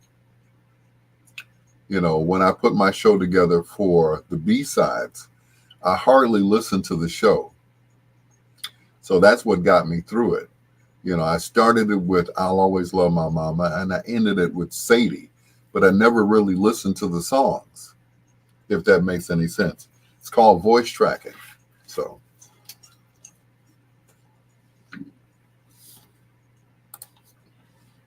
Al Hudson, One Way, and it's you right here on Bedtime Stories. The show designed with the lovers in mind, where we put you to bed, but never to sleep with the greatest love songs of all time. And of course, on Facebook Live, we are talking about Mother's Day and Father's Day. Uh, some people who have lost their parents, they dread that day. Unless they're parents themselves, then it's okay because you have your children around you, and that makes for a great Mother's Day or Father's Day. But those of us who have lost our parents, it's kind of a bummer every year. When Mother's Day comes around, when Father's Day comes around, it's really hard, especially Mother's Day. It's like, how can I put it? Mother's Day is just, being a male child and my mother being my first love. It's really hard. And you have songs like, I'll Always Love My Mama, and uh, uh, Mama's Pearl, and of course Sadie, all of those beautiful songs that were written. You have those beautiful songs that are for mothers. But for Father's Day, what do we get? Papa don't take no mess. Daddy could swear, I declare. know, the only positive one is like Daddy's home and color him father. But all the rest of them, oh man, Papa was a Rolling Stone. Wherever he laid his hat was his home. That is not a Father's Day song. Papa don't take no mess. He didn't cuss. He didn't raise a whole lot of fuss. But when he did wrong, Papa beat the hell out of us. Huh. Anyway. So we go from that to Joe Jackson's son, Jermaine. Speaking of beatings, here's Paradise in Your Eyes from Jermaine on Bedtime Stories. I understand fathers are girls' first love. Wish I had that father in my life. Oh. Yeah. Father's Day is easy. It's Christmas that gets me. Yeah. Great conversation for healing.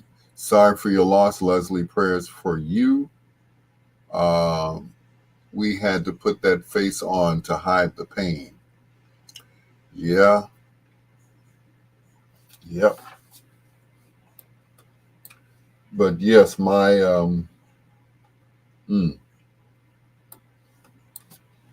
mom, for those who know me well, they used to tease me. And they said that, I was a daddy's girl till I reached puberty. This living all alone is rough. All right, Phyllis Hyman. But, it was, I always got teased. They said, when your mama died, you're going to try to jump in the box with her. Well, she made sure that didn't happen. So she had herself cremated because she knew that's what I was going to do. She knew I was going to clown. So since there was no body, that was it.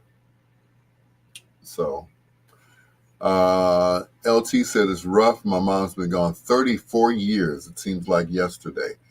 It never really, the pain never goes away. It subsides until Mother's Day. It subsides until Christmas. It subsides until your mama's birthday. January 10th was my mom's birthday. So, like I said, I think about it every time I look in the mirror and look at this nose. I'm like, that's my mother's nose right there. So, I never will forget you know, all the love she gave me. That I will never forget. That will that will die with me, you know, until I see her again. And every now and then I will dream about my mom as if she's still here. You know, I will have a dream that I'm still at the house on 79th and Euclid, LT. You know, it's it's rough when I wake up. I wake up like, I realize that I'm not there anymore. I'm not at the house. I'm not in the house. I have frequent dreams about that house over there on 79th and Euclid, the house that we grew up in. And it's like I still see that house. I still see things that are in there. As a matter of fact, I had a dream about that house last night or this morning. We had an attic.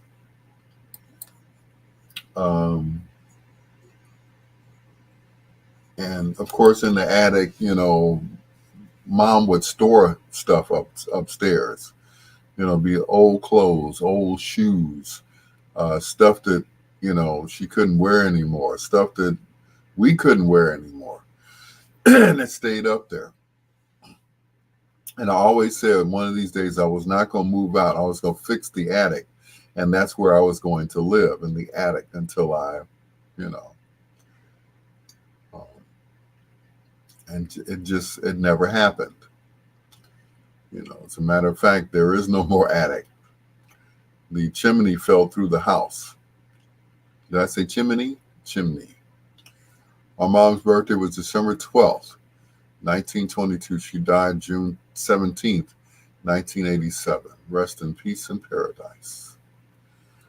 Javier Del Real. Hola, ¿cómo estás? I heard Al Greer was kicked out of the Four Tops because he was more of a bottom.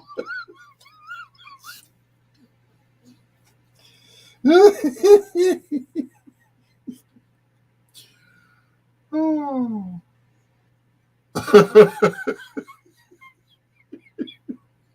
Troy, how do you come up with this stuff? Javier, what's going on, sir? ¿Qué pasa? Oh boy.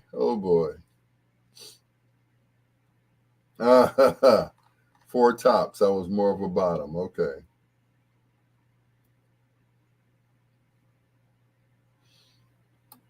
How do you come up with this stuff? It's like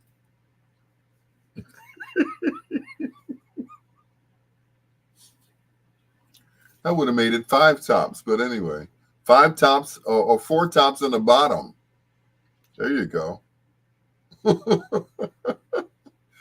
Ah, muy bien, sir. Muy bien. You got me drinking tequila now. Wonderful, heartfelt story. Oh, yeah. My sister wouldn't give me any tequila. I bought her 2 bottles, and she was like, "Okay, I'll see you later, bro." I'm like, "You're not gonna offer me any tequila?" It's like, okay, fine. Yep. It was 2 pints, because they didn't have, 1 big bottle, so I got 2 little bottles. I said, get a 5th of tequila. Okay. And that was that. But you like that song, huh, Miss Williams? Oh me, oh my, I'm a fool for you.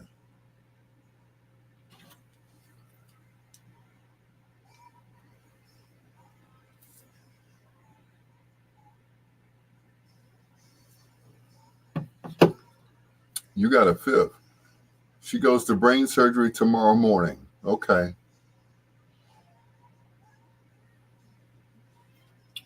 Prayers are with you. Please pray for my brother Maurice King and his wife. Pray for his strength and her um, coming out of surgery. The Queen of Soul, Aretha Franklin, and the oh me, oh my, I'm a fool for you. It's your Dr. Al Greer. This is Bedtime Stories, the show designed with the lovers in mind, where we put you to bed but never to sleep on with the greatest love songs of all time. Prayers going out to Maurice King and his wife, my brother from another mother, for his wife Melissa. She goes to surgery tomorrow, and we're praying that everything is all right. It is already done, so should be all right. Uh, Jean, of course, has a fifth of 1800. I wish I could get some of that right now. My sister had some 1800 earlier. Anyway, I'll be in town in July. Well, save me some 1800 when you come, all right? I would appreciate it. Thank you. Coming up in a few minutes, right after Prince, it's Foreplay right here on Bedtime Stories.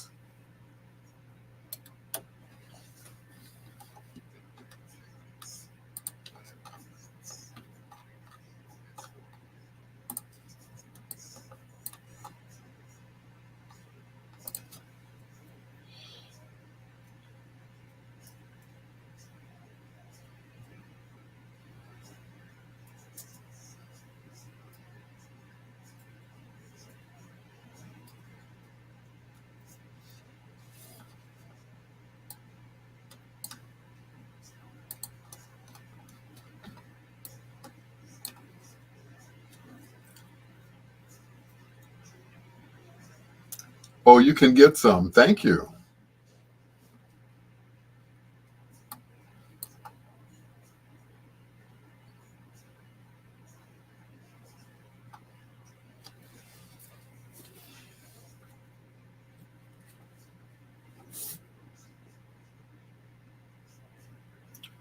Drop, drop, drop. I heard Prince tried to play guitar with Queen. No, I don't think that ever happened. I'm sorry. No, I don't think that. Yeah.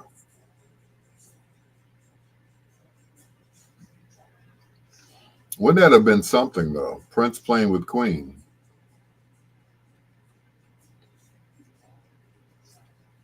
I think there would have been too much testosterone on the stage between him and Freddie Mercury.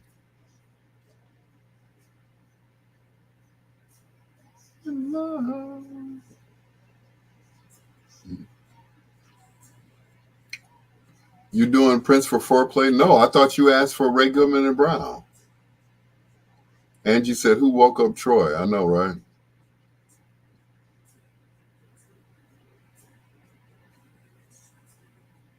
Mm-mm.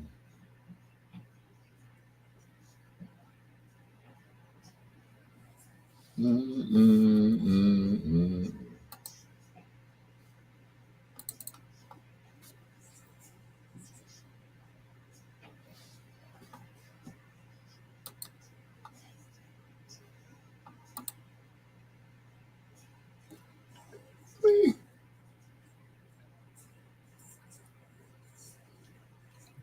There's always the story of him and Dire Straits. Okay, do tell.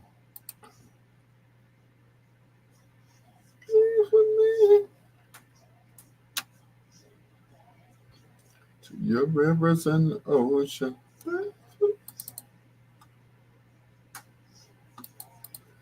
Synonymous notion. Didn't Ray Goodman and Brown used to be the Moments? Yes, they did.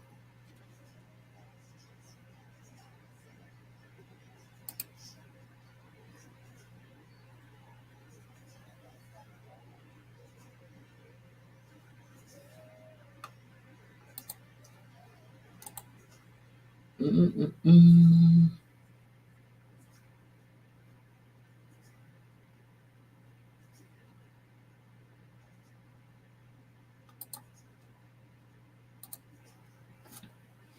mm, mm, mm. Prince Rogers Nelson and When Two Are in Love, right here on Bedtime Stories. Actually, that album or that song was from two different albums. One was I'm stalling because my computer's acting up again. One of the albums was the Black Album. The other one, of course, was the album Love Sexy. So that song appeared on two different albums. Yeah, how about that? It's your Dr. Al Greer, and of course, this is Bedtime Stories, the show designed with the lovers in mind, where we put you to bed, but never to sleep with the greatest love songs of all time. There we go. I knew you wouldn't let me down, computer. I knew you wouldn't let me down. Hello to Phoenicia. Thank you so much for joining us. Phoenicia Diane Brown, Upchurch. It is almost time for that thing, that foreplay thing. You know what I'm saying? Why did I go into Doug Banks' voice? I think Doug is trying to tell me something. Anyway, Bedtime Stories, of course, is always sponsored by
Yes, I Am. Yes. And also by Williams Inn Pizza, 2210 South Michigan Avenue. Deep dish, thin crust. If you like Italian beef sandwiches, if you love Italian bread, with the cheese on it and everything else, the garlic bread, it's just making myself hungry just talking about it. And their catfish fillets and spaghetti. That's what I get every Friday and Saturday when I'm over at Williams Inn Pizza at 2210 South Michigan Avenue. And I heard the DJ is pretty good. And that, of course, is me. I'm there on Friday and Saturday starting at 7 o'clock. So join me. Williams Inn Pizza, proud sponsor of Bedtime Stories with Dr. Al Greer on WDOSD Radio, DB Chicago, WDLB Indianapolis, and the best music of your life, WRLN. It is time for foreplay. Originally, this group was known as The Moments. They recorded on All Platinum or Stang Records. I guess their boss was a young lady by the name of Sylvia Robinson, who was known for songs like Pillow Talk and Next Time I See You and, those songs. Well, she started the group with various members, but the members that we remember are the ones that were on Soul Train. That was Harry Ray, Al Goodman, and Billy Brown. Well, when they left All Platinum Records or Stang Records, they wanted to continue as The Moments. But unfortunately, Sylvia Robinson owned the rights to the name The Moments. So therefore, they had to call themselves something else. So they couldn't come up with a name. So they used their own names: Harry Ray, Al Goodman, and Billy Brown. Tonight in Foreplay, we feature Ray Goodman and Brown and not The Moments. Did I hear something fall down behind me? Anyway, no, I'm just hearing things. Something just scared me, and you're going to laugh when I tell you this. I had one of those James Brown dolls, and I think it just moved. Anyway, here's Foreplay with Ray Goodman and Brown on Bedtime Stories for LT.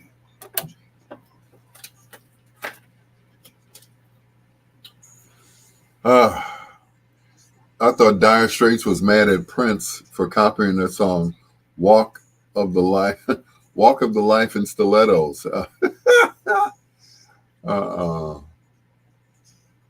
supposedly, he was trying to record in L.A. Mark Knopfler was upset with him, so he got revenge with a line in "Money for Nothing." That I believe is true. Yes, I believe that is true. Yes, that is to believe. To yeah. Well, Prince had his own studio. He didn't. Um, he didn't have to record anywhere else. He just preferred other studios. But Paisley Park gave him the freedom to record anytime he wanted to. In his own domain. So did he recorded at what is it, Sunset Studios in L.A. Um, and other studios, but basically all of his stuff after that was recorded at Paisley Park. He didn't have to. He didn't have to pay for studio time. He didn't have to wait for someone to get done. During their album. He was free to record anytime and any time of the day that he wanted to record. Excuse me. And that was just Prince. If he came up with an idea like 2:30, 3 o'clock in the morning, he wanted to put it down. He very rarely slept. Everything, he spent every waking moment, doing music. And that was his whole thing. So that was the purpose of him getting, Paisley Park so that he could record nonstop. The only problem with that was the the record company would only allow him to put out. Yes, I drink plenty of water. Would only would only allow him to put out one album a year.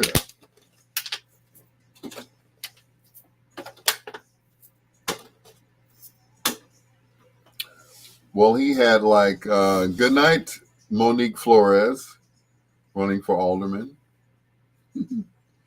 Anyway, the only thing with that was he had tons of music that had not been released, that had not been put into an album. Songs dating back to his days of doing 1999 and Purple Rain and of course the Black Album. Ooh. So he had tons of music, and he had this vault, and they opened the vault, and there was all these unfinished songs, master reels and everything else. But he had his own, his own unorthodox way of recording. Most of the time, when you record, you're in a booth. You lay down the vocals in the booth, and then Prince had a mic set up right there in the sound booth. So he had to, and of course, to avoid feedback, he had to wear headphones in order to record in that booth. Sound booth is like on one side, and then the actual vocal booth is on the other side. Well, he had a vocal booth, but he didn't use it. So it was unorthodox for him to be actually in there with the speakers and having to listen to himself, through headphones. So, which is, not unorthodox, but the fact that the mic was in the same studio with him doesn't really normally happen. He would lay down the drum tracks, he would lay down the bass, everything. And then he would, go in there and sing, do the background vocals, everything. And he had to pay an engineer. Her name was Susan Rogers. No relation. Well, his last name is Nelson, so it wouldn't be any relation. So that's the story. Don't forget to share this page, ladies and gentlemen, while we're talking. But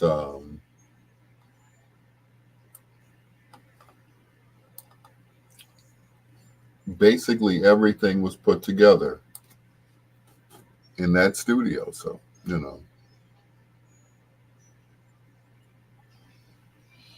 But the man was a genius. He was a genius. They said the first time he went into the studio, which was actually not the first time, maybe the second time, when he laid down the tracks for the album, which would become his first solo album, which was For You, which contained Soft and Wet. They said he went into the studio and he just bam, bam, bam. They said he laid down the tracks like he knew what he was doing. He knew what he wanted. He knew how he wanted it to sound. Nothing was written down. He had the songs in his head, and he went in there and laid down each one of the vocals by himself, the lead vocals, guitar, bass, drums. He played everything.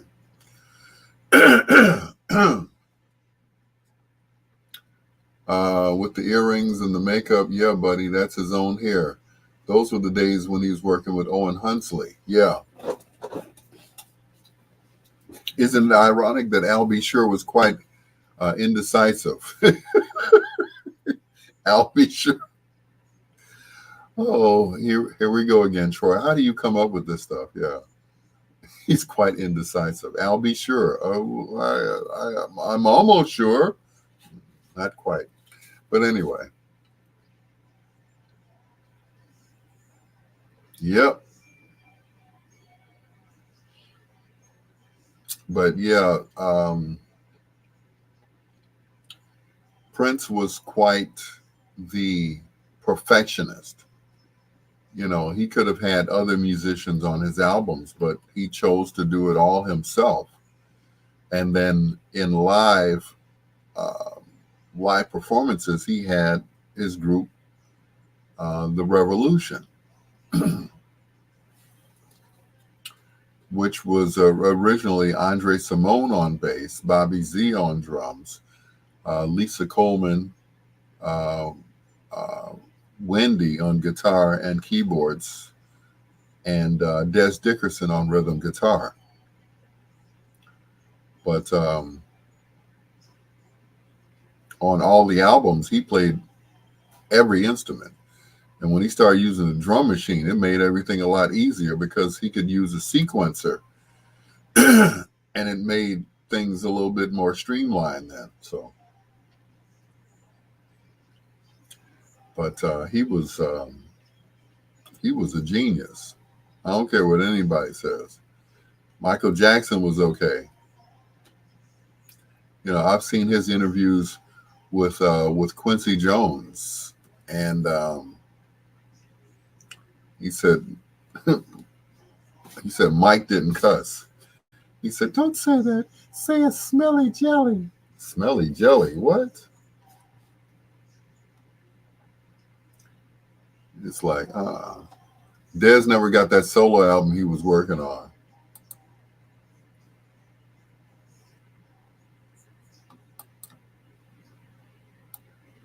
Yeah, Dez did an album.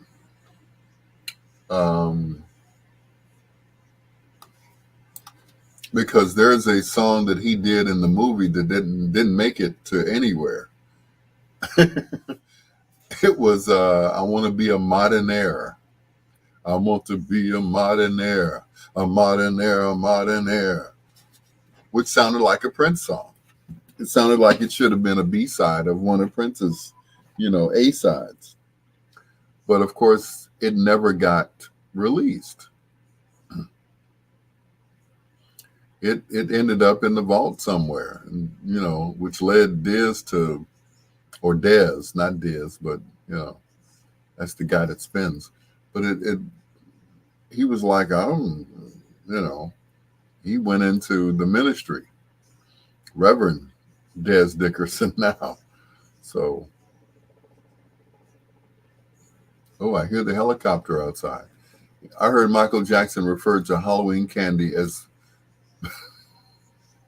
a bait pile. Can anyone? How do you come up with this stuff, Troy? I just want to know. You've got quite an imagination. Modern Air, that should have been a single, but it was never released as a single. I mean, there's a scene in the movie where he performs it, but it was not released as anything. It did nothing. It was just Dez in the movie, by himself. By that time he was no longer a part of the revolution. It was like Dez and the Mountaineers. And that was it. Somebody find Troy's nurse. Anyway. Like Sex Shooter was a single. Just about every song from that album was a single.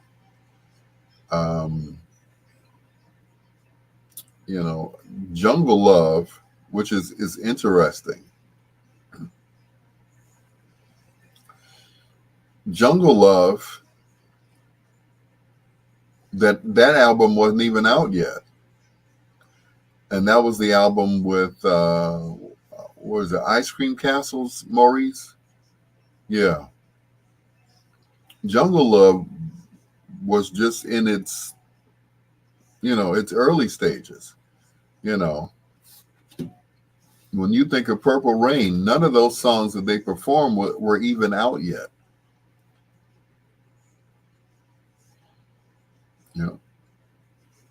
You might want to change the verbiage on the station GoFundMe. Okay, I will. Vic Jackson, Slick Vic, what's going on, sir?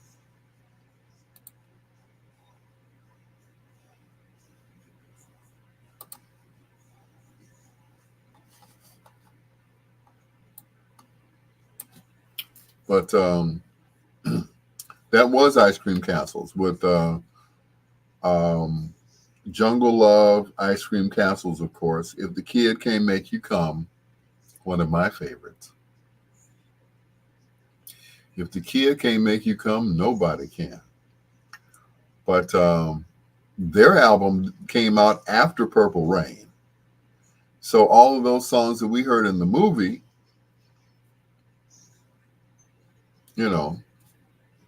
I knew you were going to play Special Lady last.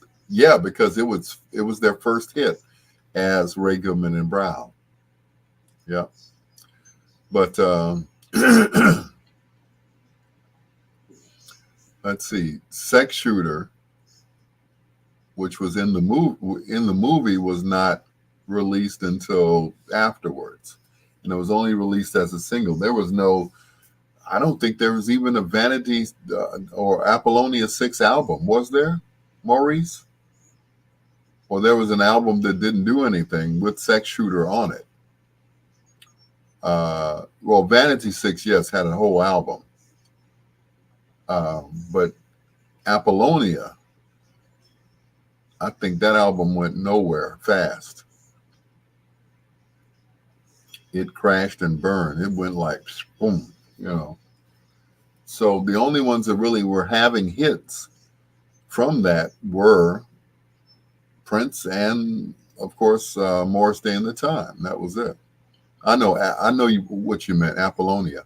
But yeah, it did absolutely nothing. Nothing. So that was it. Um, Anybody know what the black guy from Silver Spoons is up to? I think he's hosting a show now, if I'm not mistaken. America's Funniest uh, Top Videos or something like that, or Top Model or something. The black guy from Silver Spoons. Yeah. Mm-mm. And that's interesting. Alfonso Rivera spent his whole life on NBC and then ended up on ABC with America's Funniest Videos. Not Rafonso, oh, the other black guy. Oh, okay. No. Oh, the one who played his father. No. Uh, Angie said because she couldn't sing. She was just a body, and a lovely body at that. You have to purify your body in the lake, in the waters of Lake Minnetonka. I always said that me and Elo were going to recreate that scene and that we were going to put it on YouTube because everybody, or TikTok, because everybody's always doing, recreating scenes from movies. I saw one that was so funny. It was a scene from, um, it was the scene from Harlem Nights where Quick comes up to Vera and says, and it's these three people and they're on, it's like a Zoom call. And they are so funny and it is ridiculous. Anyway, Vic said that's when they were having a falling out when she was trying to do her thing, Apollonia. Yeah. And that was it.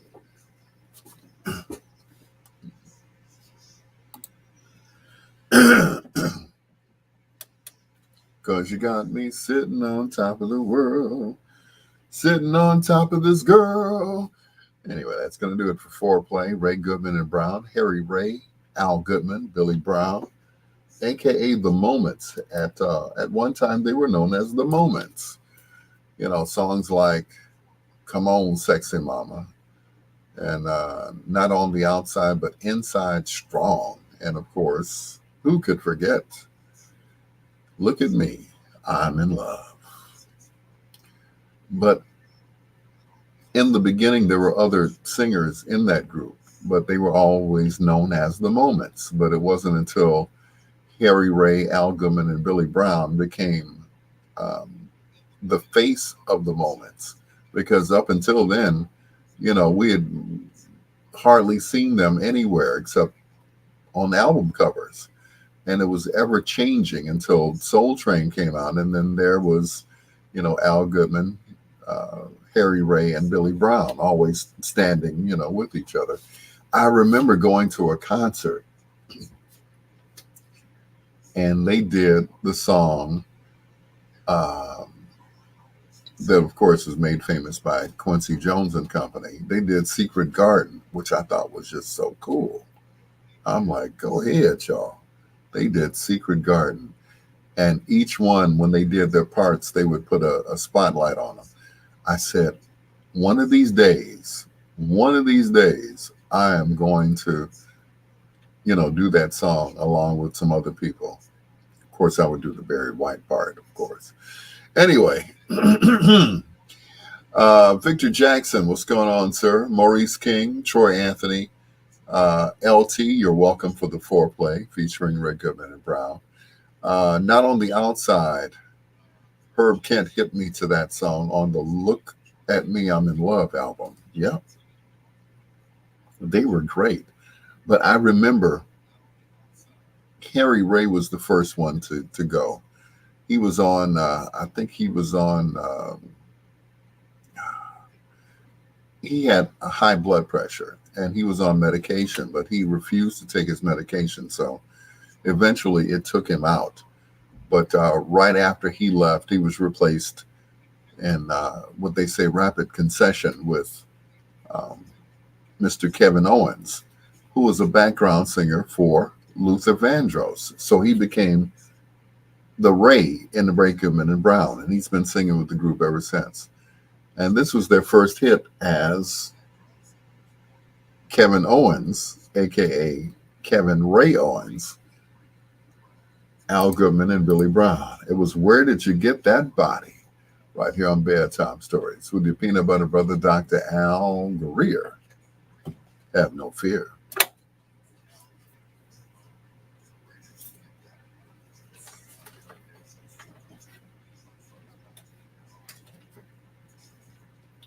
Happy anniversary, my dear.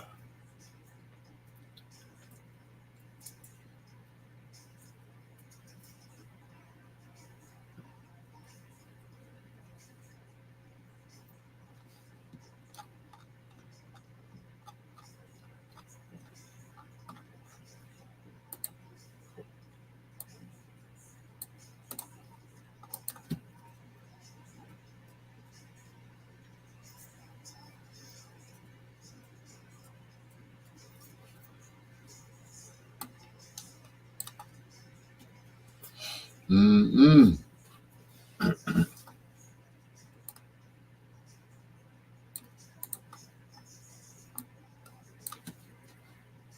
But yeah, that was their first big hit without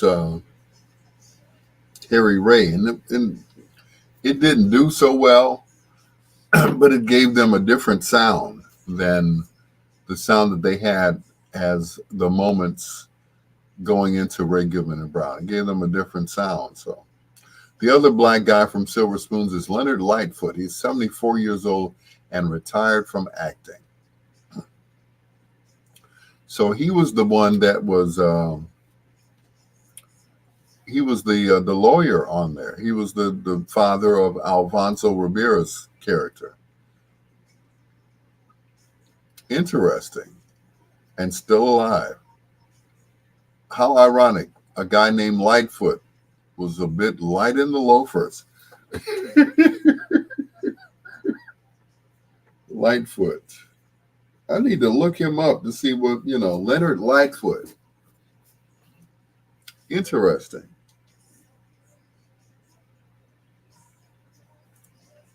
Because we didn't see him anymore. Let me see.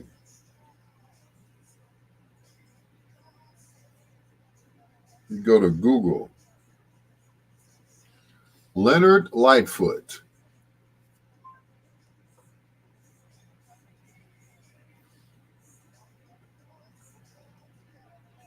And of course, what comes up is Lori Lightfoot.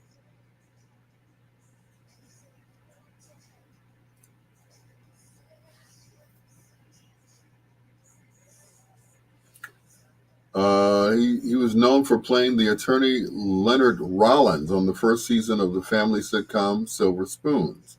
He also played Detective Alvin Wiggins in the sitcom series She's the Sheriff and Detective Henderson in Murder, She Wrote. Interesting.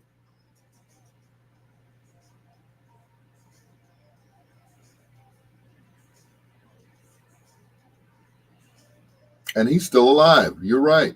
He is. He was in other shows, but nothing steady like Silver Spoons.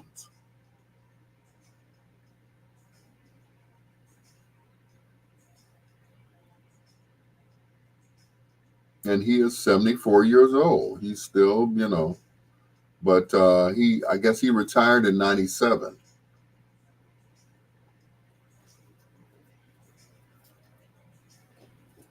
He also appeared in The Jeffersons as Officer Barrett on 3 episodes. Lightfoot left Silver Spoons in season 1, being replaced by actor Franklin Seals, who played Dexter Roosevelt Stuffins. Interesting. Hmm.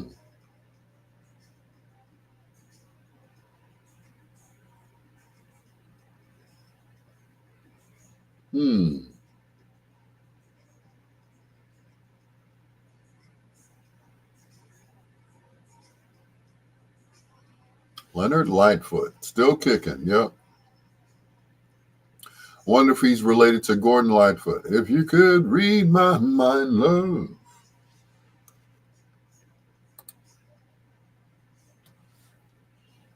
Yep, Leonard Lightfoot, born December 2nd, 1947.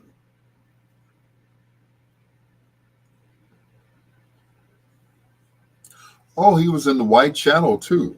White Shadow, Incredible Hulk, sorry.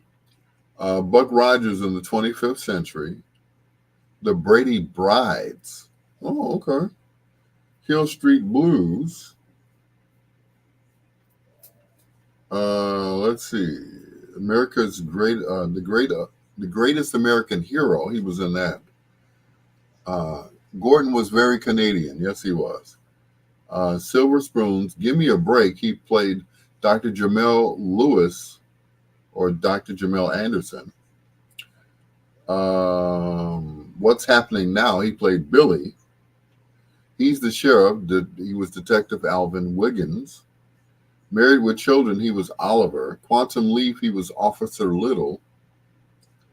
Major Dad, he was Colonel Bradshaw. So he was in quite a few other movies. Okay. Yep, all the way up until 97. I guess he just, but nothing as big as Silver Spoons. So, yep.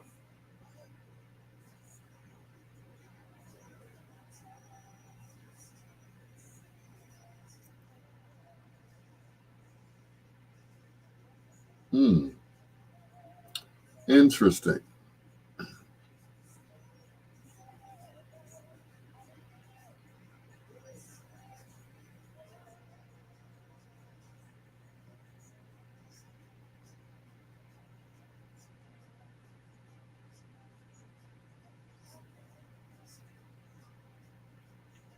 Interesting. Very interesting.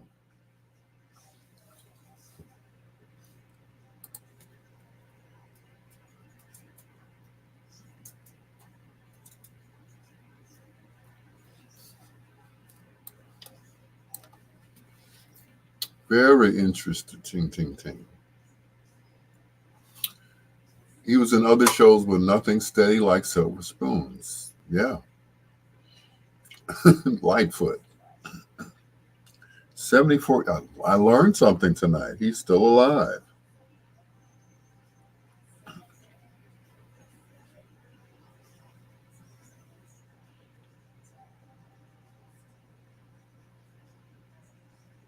Do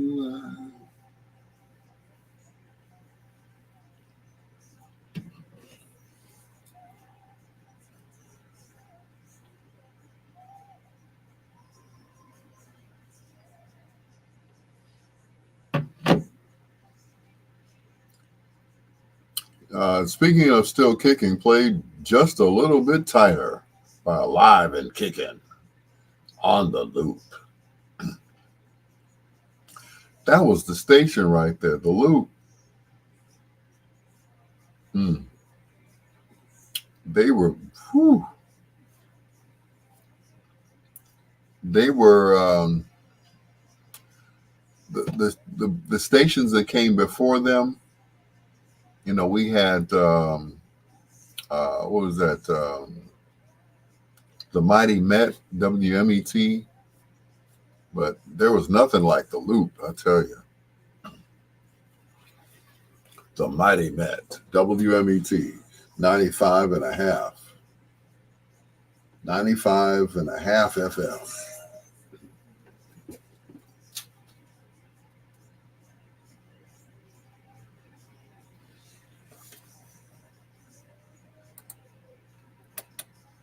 Don't you just love leftovers, especially when they're good leftovers? From Foreplay. Happy anniversary from Ray Goodman and Brown right here on Bedtime Stories, the show designed with the lovers in mind, where we put you to bed but never to sleep with the greatest love songs of all time. Man, Leonard Lightfoot.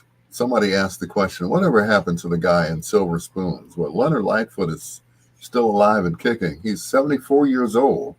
But he retired from acting back in 97. Guess he got sick of Hollywood. He made all the money he was going to make, and that was it. But was in other shows as well. So that's kind of cool, too. Anyway, it's your peanut butter brother, Dr. Al Greer. This is Bedtime Stories, a show designed with the lovers in mind, where we put you to bed but never to sleep with the greatest love songs of all time. For those of you who've been living under a rock for the past few weeks, we talked about the passing of Bobby OJ. Still no cause of death. They just said he was on the air, and he said, okay, I'm going to open up the phone lines. And he just, we never heard anything from Bobby after that.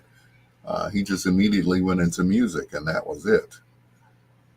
And it's just weird because I remember Herb Kent saying that he wanted to go on the air. He wanted to die on the air, die in the studio.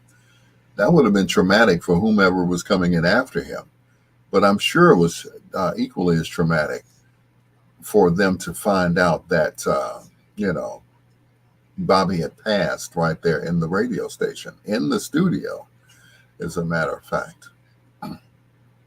But it's just, it's so sad. It still bothers me to this day.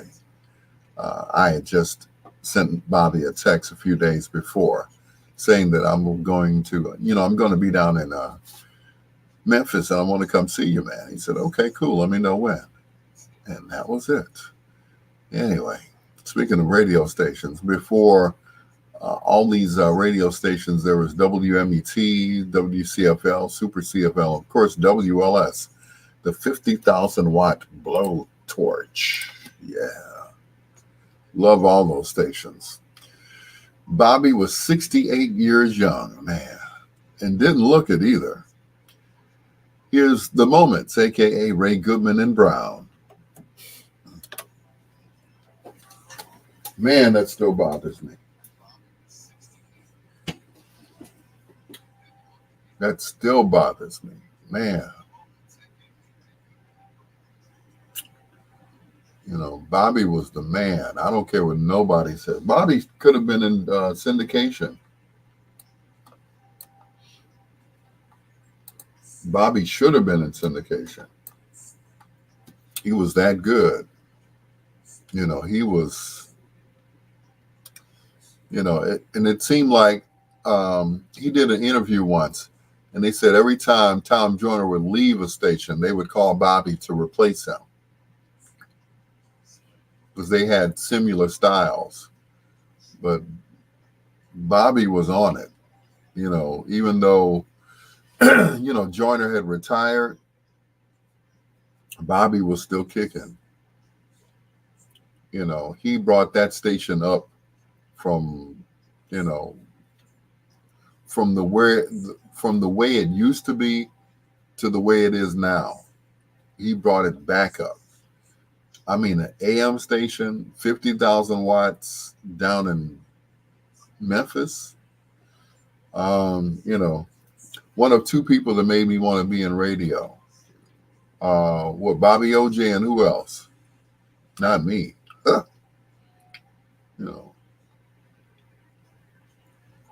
But Bobby was.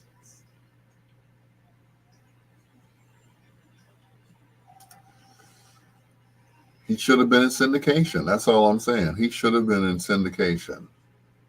He could have taken Doug's place. He could have taken Tom's place. He would, but I guess he was satisfied with the money he was making and where he was. He was a country boy at heart. So he never got the recognition he should have gotten until now. In death, he got the recognition, and it's like the king of Memphis radio. I'm like, damn, Bobby. It was like that. You were the king of Memphis radio. That's unheard of, to be at one station for 30 years.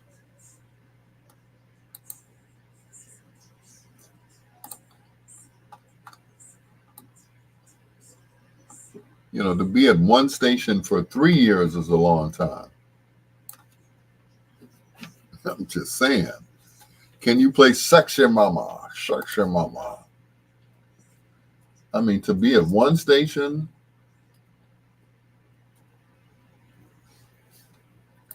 is unheard of. It's like Herb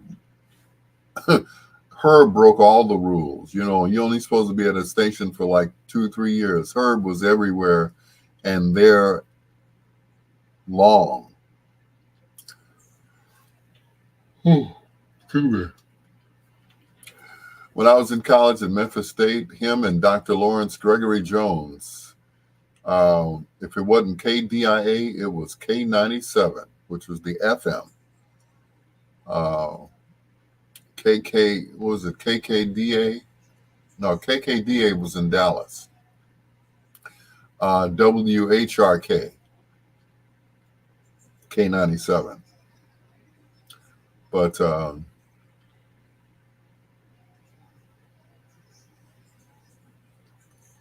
I still don't believe it.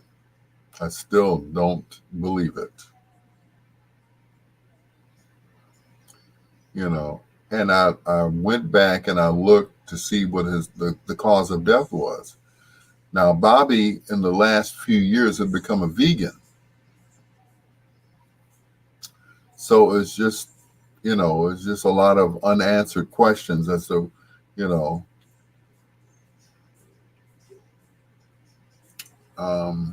he said in an interview that they sent him to rehab. He asked them to send him to rehab. And he said, I haven't touched cocaine since. I bring that up because I'm just wondering, because, being a morning man, you got to be up every morning. You got to be up. I mean, not just awake, but you have to be, it takes a lot to be a morning man. I definitely can, attest to that.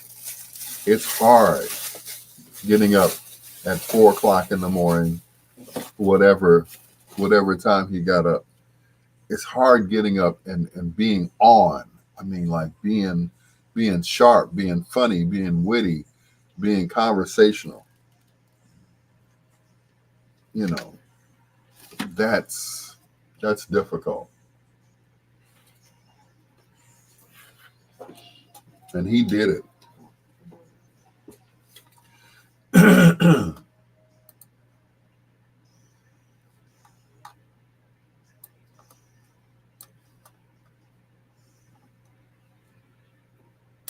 Something just told me to play that song. Phil Collins Against All Odds, right here on Bedtime Stories with your peanut butter brother, Dr. Al Greer. And we were talking about Bobby OJ. Maurice King, my brother from another mother, mentioned that when he was at Memphis State, he listened to Dr. Lawrence Gregory Jones at K97, and he listened to Bobby OJ, which is interesting because both of them ended up coming here to Chicago.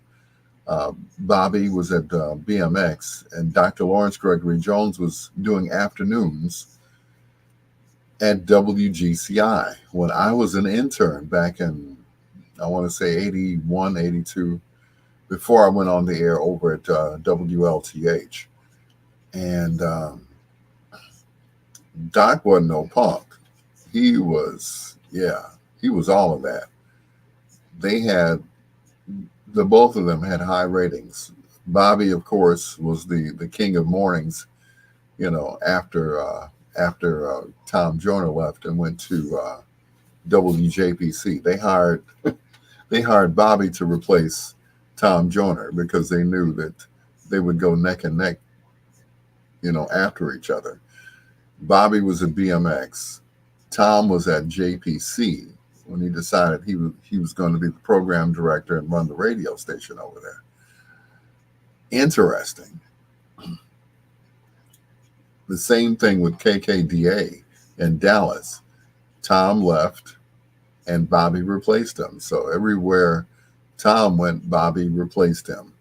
And got equal or higher ratings. And that's why I said Bobby OJ should have been.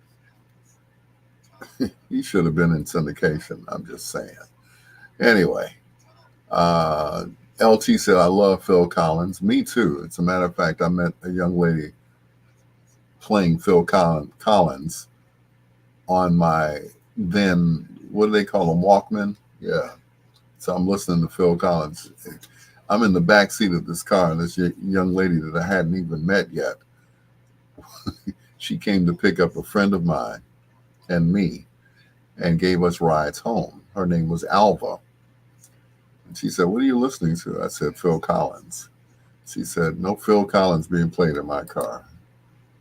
Anyway, by request, The Moments, Sexy Mama for LT on Bedtime Stories.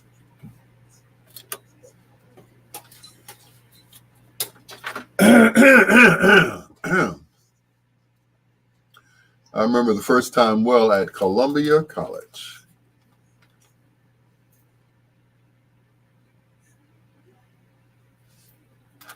Do it to me now, baby. Mm-mm.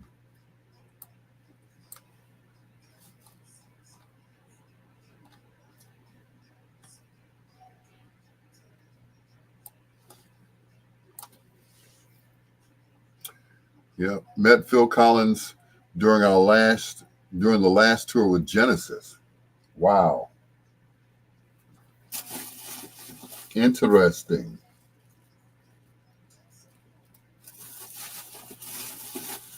Um, and what saddens me is that Phil can't play drums anymore.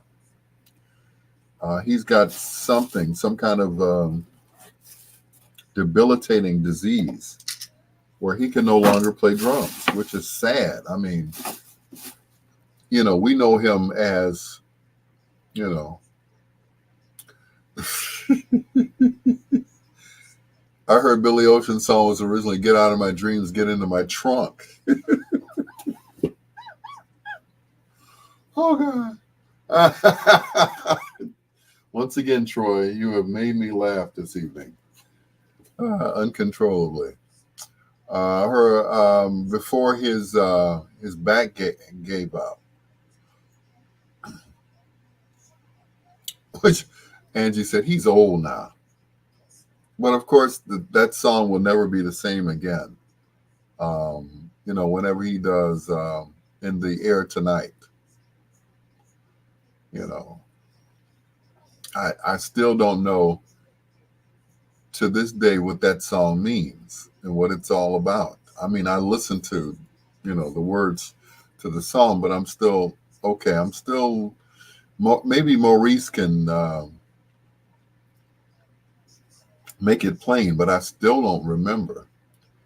When I Google the moments, it comes up Ray Goodman and Brown. That's interesting because they gave up the name, but they're still known as the Moments. Period.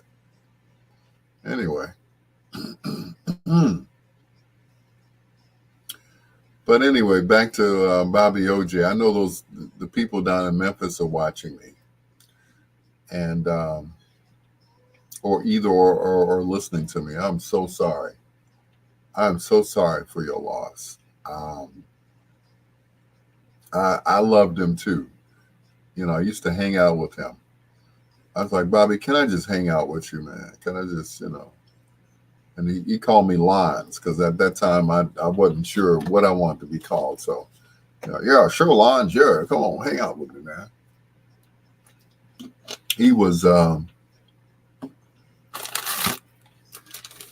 really nice guy. Unlike some people that I had met in the business who weren't so nice to me. But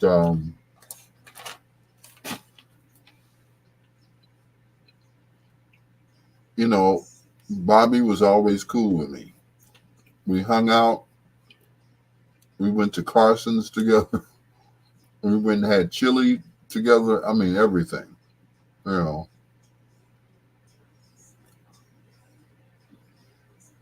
And that was up until the point where he left. You know, I call him every morning on the hotline when he was at 1390.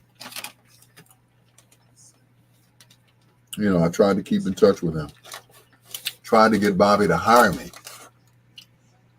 You know, even when he went down to Memphis and actually hired my boss, who was the PD at WLTH. His name is Fred Moore. And he hired Fred. And he used to talk about Fred's hairline. Well, Fred's hairline, I don't know, what was up with his hair, but it didn't grow all the way down his neck. So Bobby used to tease him about his high-ass hairline. His hairline came right, mid-neck. Now, what's up with that nigga's hairline? I'm like, Bobby? Mm-mm. I was so upset when Fred Moore went to WDIA. I was like, please take me with you. I remember one day I was on the air and he came back to the station. It was a snowstorm in Chicago and in Gary. And, he came up to say hi to everybody. Was cool, was cordial. And then he was gone. As a matter of fact, he used to do middays down in Dallas after Bobby. Not Dallas, but down in Memphis at WGIA.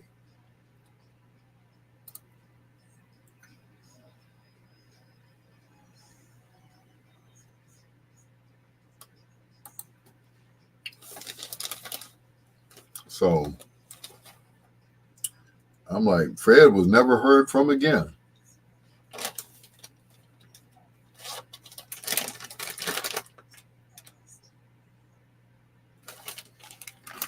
In fact, let me Google Fred Moore.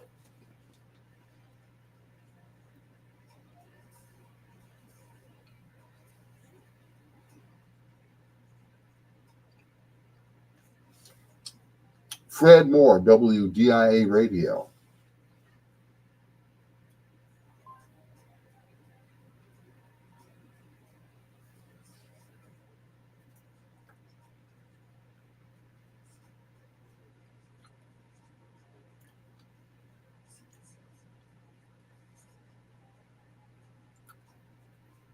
Let me see now. Fred Moore.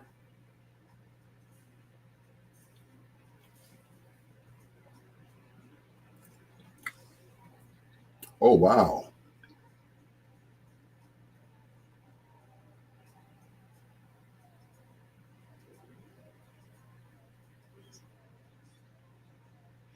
I heard Elton John looked like Dizzy Gillespie not long after entering any men's bathroom. Oh, my goodness. We have lost a gentle giant. Fred Moore. Oh. He was 68 when he passed, too. Oh my.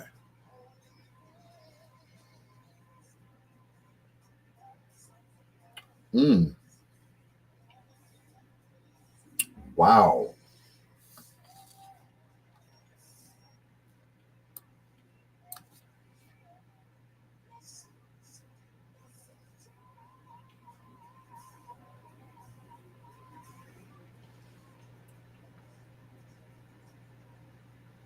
He was real smooth. He had that infectious laugh that kind of reminded you of Nat Williams.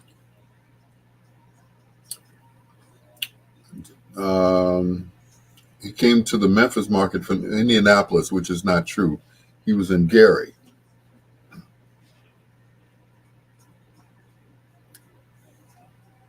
He worked at radio station WTLC in Indianapolis. Fred later became program director at that station. No, he was at WLTH. Yeah.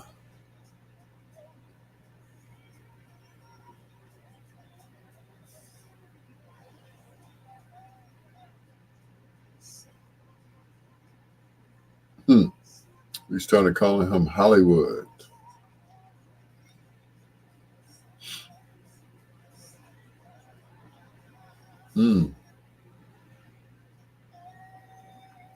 Wow, he was 68 too. Wow, scary.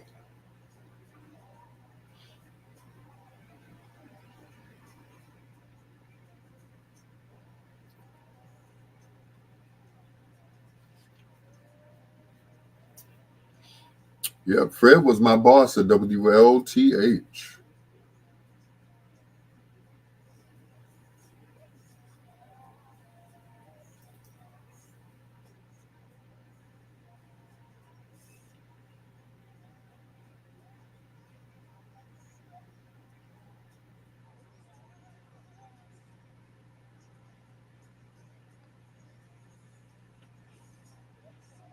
Interesting.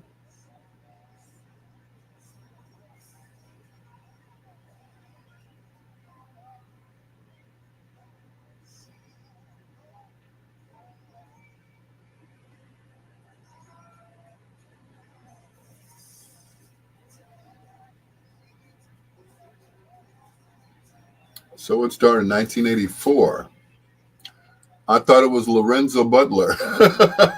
Oh no. Please don't mention his name. Mm-mm.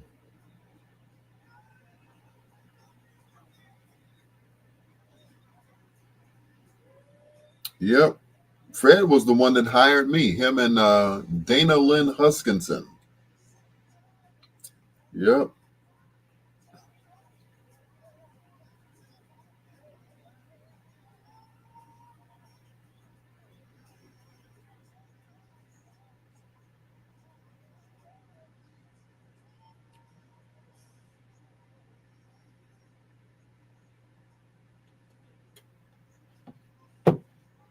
I got leftovers tomorrow. Tomorrow's Tuesday. Okay, cool. Guess who will be back tomorrow, sis?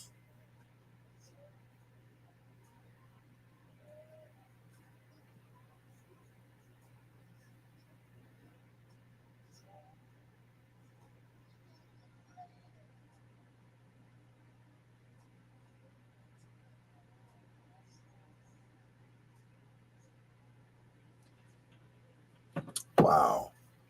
Squirrel was 67 when he passed. Wow. The Dramatics and their version of Me and Mrs. Jones. It's your Dr. Al Greer saying hello to Victor Vincent. Victor Vincent. I'm not laughing at you, Vic. I'm laughing at the comment that you made on Facebook. It says, my very first paycheck at WLTH bounced because of him. It was when it was when Lorenzo Butler took over the radio station that the station actually went, how can I put it? It went down from there. I remember this guy, bring back the bowl. Yes, Angela. I remember this guy took over WLTH. We were in transition between the Brown brothers, Greg and Willis, and Lorenzo Butler. And they called me in the office. They said, "You have nothing to worry about, Al. You'll be okay. This guy's on the up and up." I remember vividly, like it was yesterday, him giving me my check. Now, I didn't like it. I was like Troy was. I didn't like this guy because he was, of a different persuasion. I did not like him at all. Um, Joe Tex opened a Spanish restaurant called Tex-Mex. But anyway, didn't like this Lorenzo Butler guy. I just didn't. He was just, he was a he was a sneaky gay guy, and I think he got the station under false pretenses. I never will forget that. I remember. Wait a minute, where's my theme song? I'm gonna just talk this one out because there are no short songs to play. Anyway, he gave me my check. He said, "You have a choice." He said, "You can either deposit it in the bank and wait for it to clear, or you can wait until Monday and cash it because the funds won't be available until Monday after 3 p.m." I was like, "Excuse me? So what am I supposed to do for the weekend? I got women to take care of." Vic said I had to cash my paychecks at the liquor store because nobody else in the city would cash anything from WLTH. That is the truth. Man, that's funny you brought that. Vic, call me. We got a lot to talk about, man, because I think I hired Victor Vincent, or he was hired after I left. He was straight out of broadcasting school. I remember his audition tape. But anyway, Vic, give me a call. 773 519 1223. Call me, man. That's going to do it for your peanut butter brother. Thank you so much. I thank you for listening. Until next time, blue skies, green lights, and peace. Good night, everybody. Rest in peace, Bobby O.J.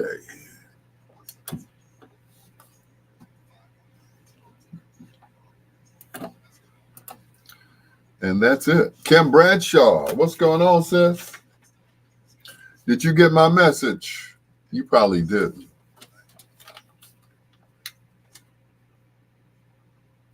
You didn't get my message, did you? I told my brother to give you a message.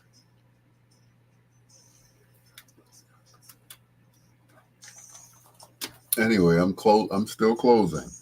But anyway, what you said, that went quick. I know, right? I was about to play another song, and I looked at the time. I'm like, oh, I'm done. Oh, he gave you my message? Good, okay. Happy Mother's Day, Kim. I said, as a matter of fact, we talked yesterday. I was on my way to Gino's, and I said, if I didn't call you and let you know that I was going to be at Gino's, there'd be hell to pay. He said, yeah, true. So, I had to make sure that he gave you that message. But Elo said, thank you for helping me through my first night back at work. You are welcome, Elo. Anytime, sweetheart. Anytime. Kim said, you better. Yeah, I didn't want him to know that I was on that side of town and, didn't say anything. So, yeah, that's what I did. I said, bro, I'm on my way to Gino. So I want to let you know that I'm on that side of town and that's where I'll be. So anyway, Troy said she was thanking me. You're like, whatever. But I love you guys. Thank you so much. Everybody. If I didn't mention your name, charge it to my head and not to my heart. To LT, Victor V, of course, my sister Kim Bradshaw. To answer your question from earlier, Pat Westbrook, yeah, I got a whole bunch of sisters. Margette Griffith was a Shilite. He sure was for a year and a half till Marshall kicked him out. You're welcome, Elo. Troy, thank you so much. You are truly out of your mind. You crazy. Boy, you crazy. You crazy, boy. thank you so much for helping me get through this night as always. I really appreciate you guys. LT, Lady G, Elo, um, Nodula, aka Monique, whatever she want to call herself, But this says 3 years. Hmm. Was he with? I'm trying to think. Was he with them that many years? Because I remember he was with, he was doing his solo thing. But then all of a sudden, he went from the solo thing to, you know, the Shylights. I'm like, because I remember he telling, we were at the 50-yard line. Never will forget. And Sam Chapman said, Marsette's joining the Shylights. I said, oh, okay, cool. I thought that Marsette was going to be the lead singer, but he sang a few songs, but he was never really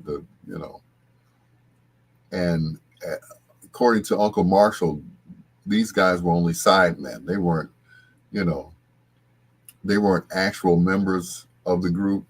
They were just sidemen, as he calls them. So. Troy said there was the same time frame I filled in as a member of New Edition.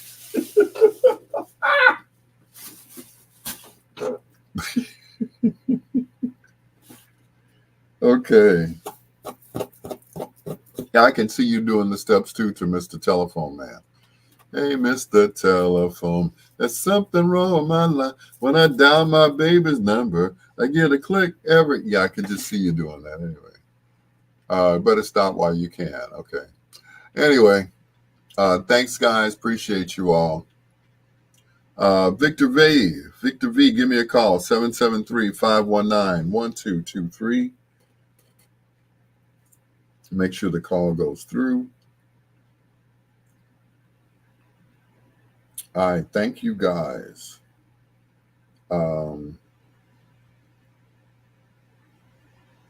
Don't forget, there are more. I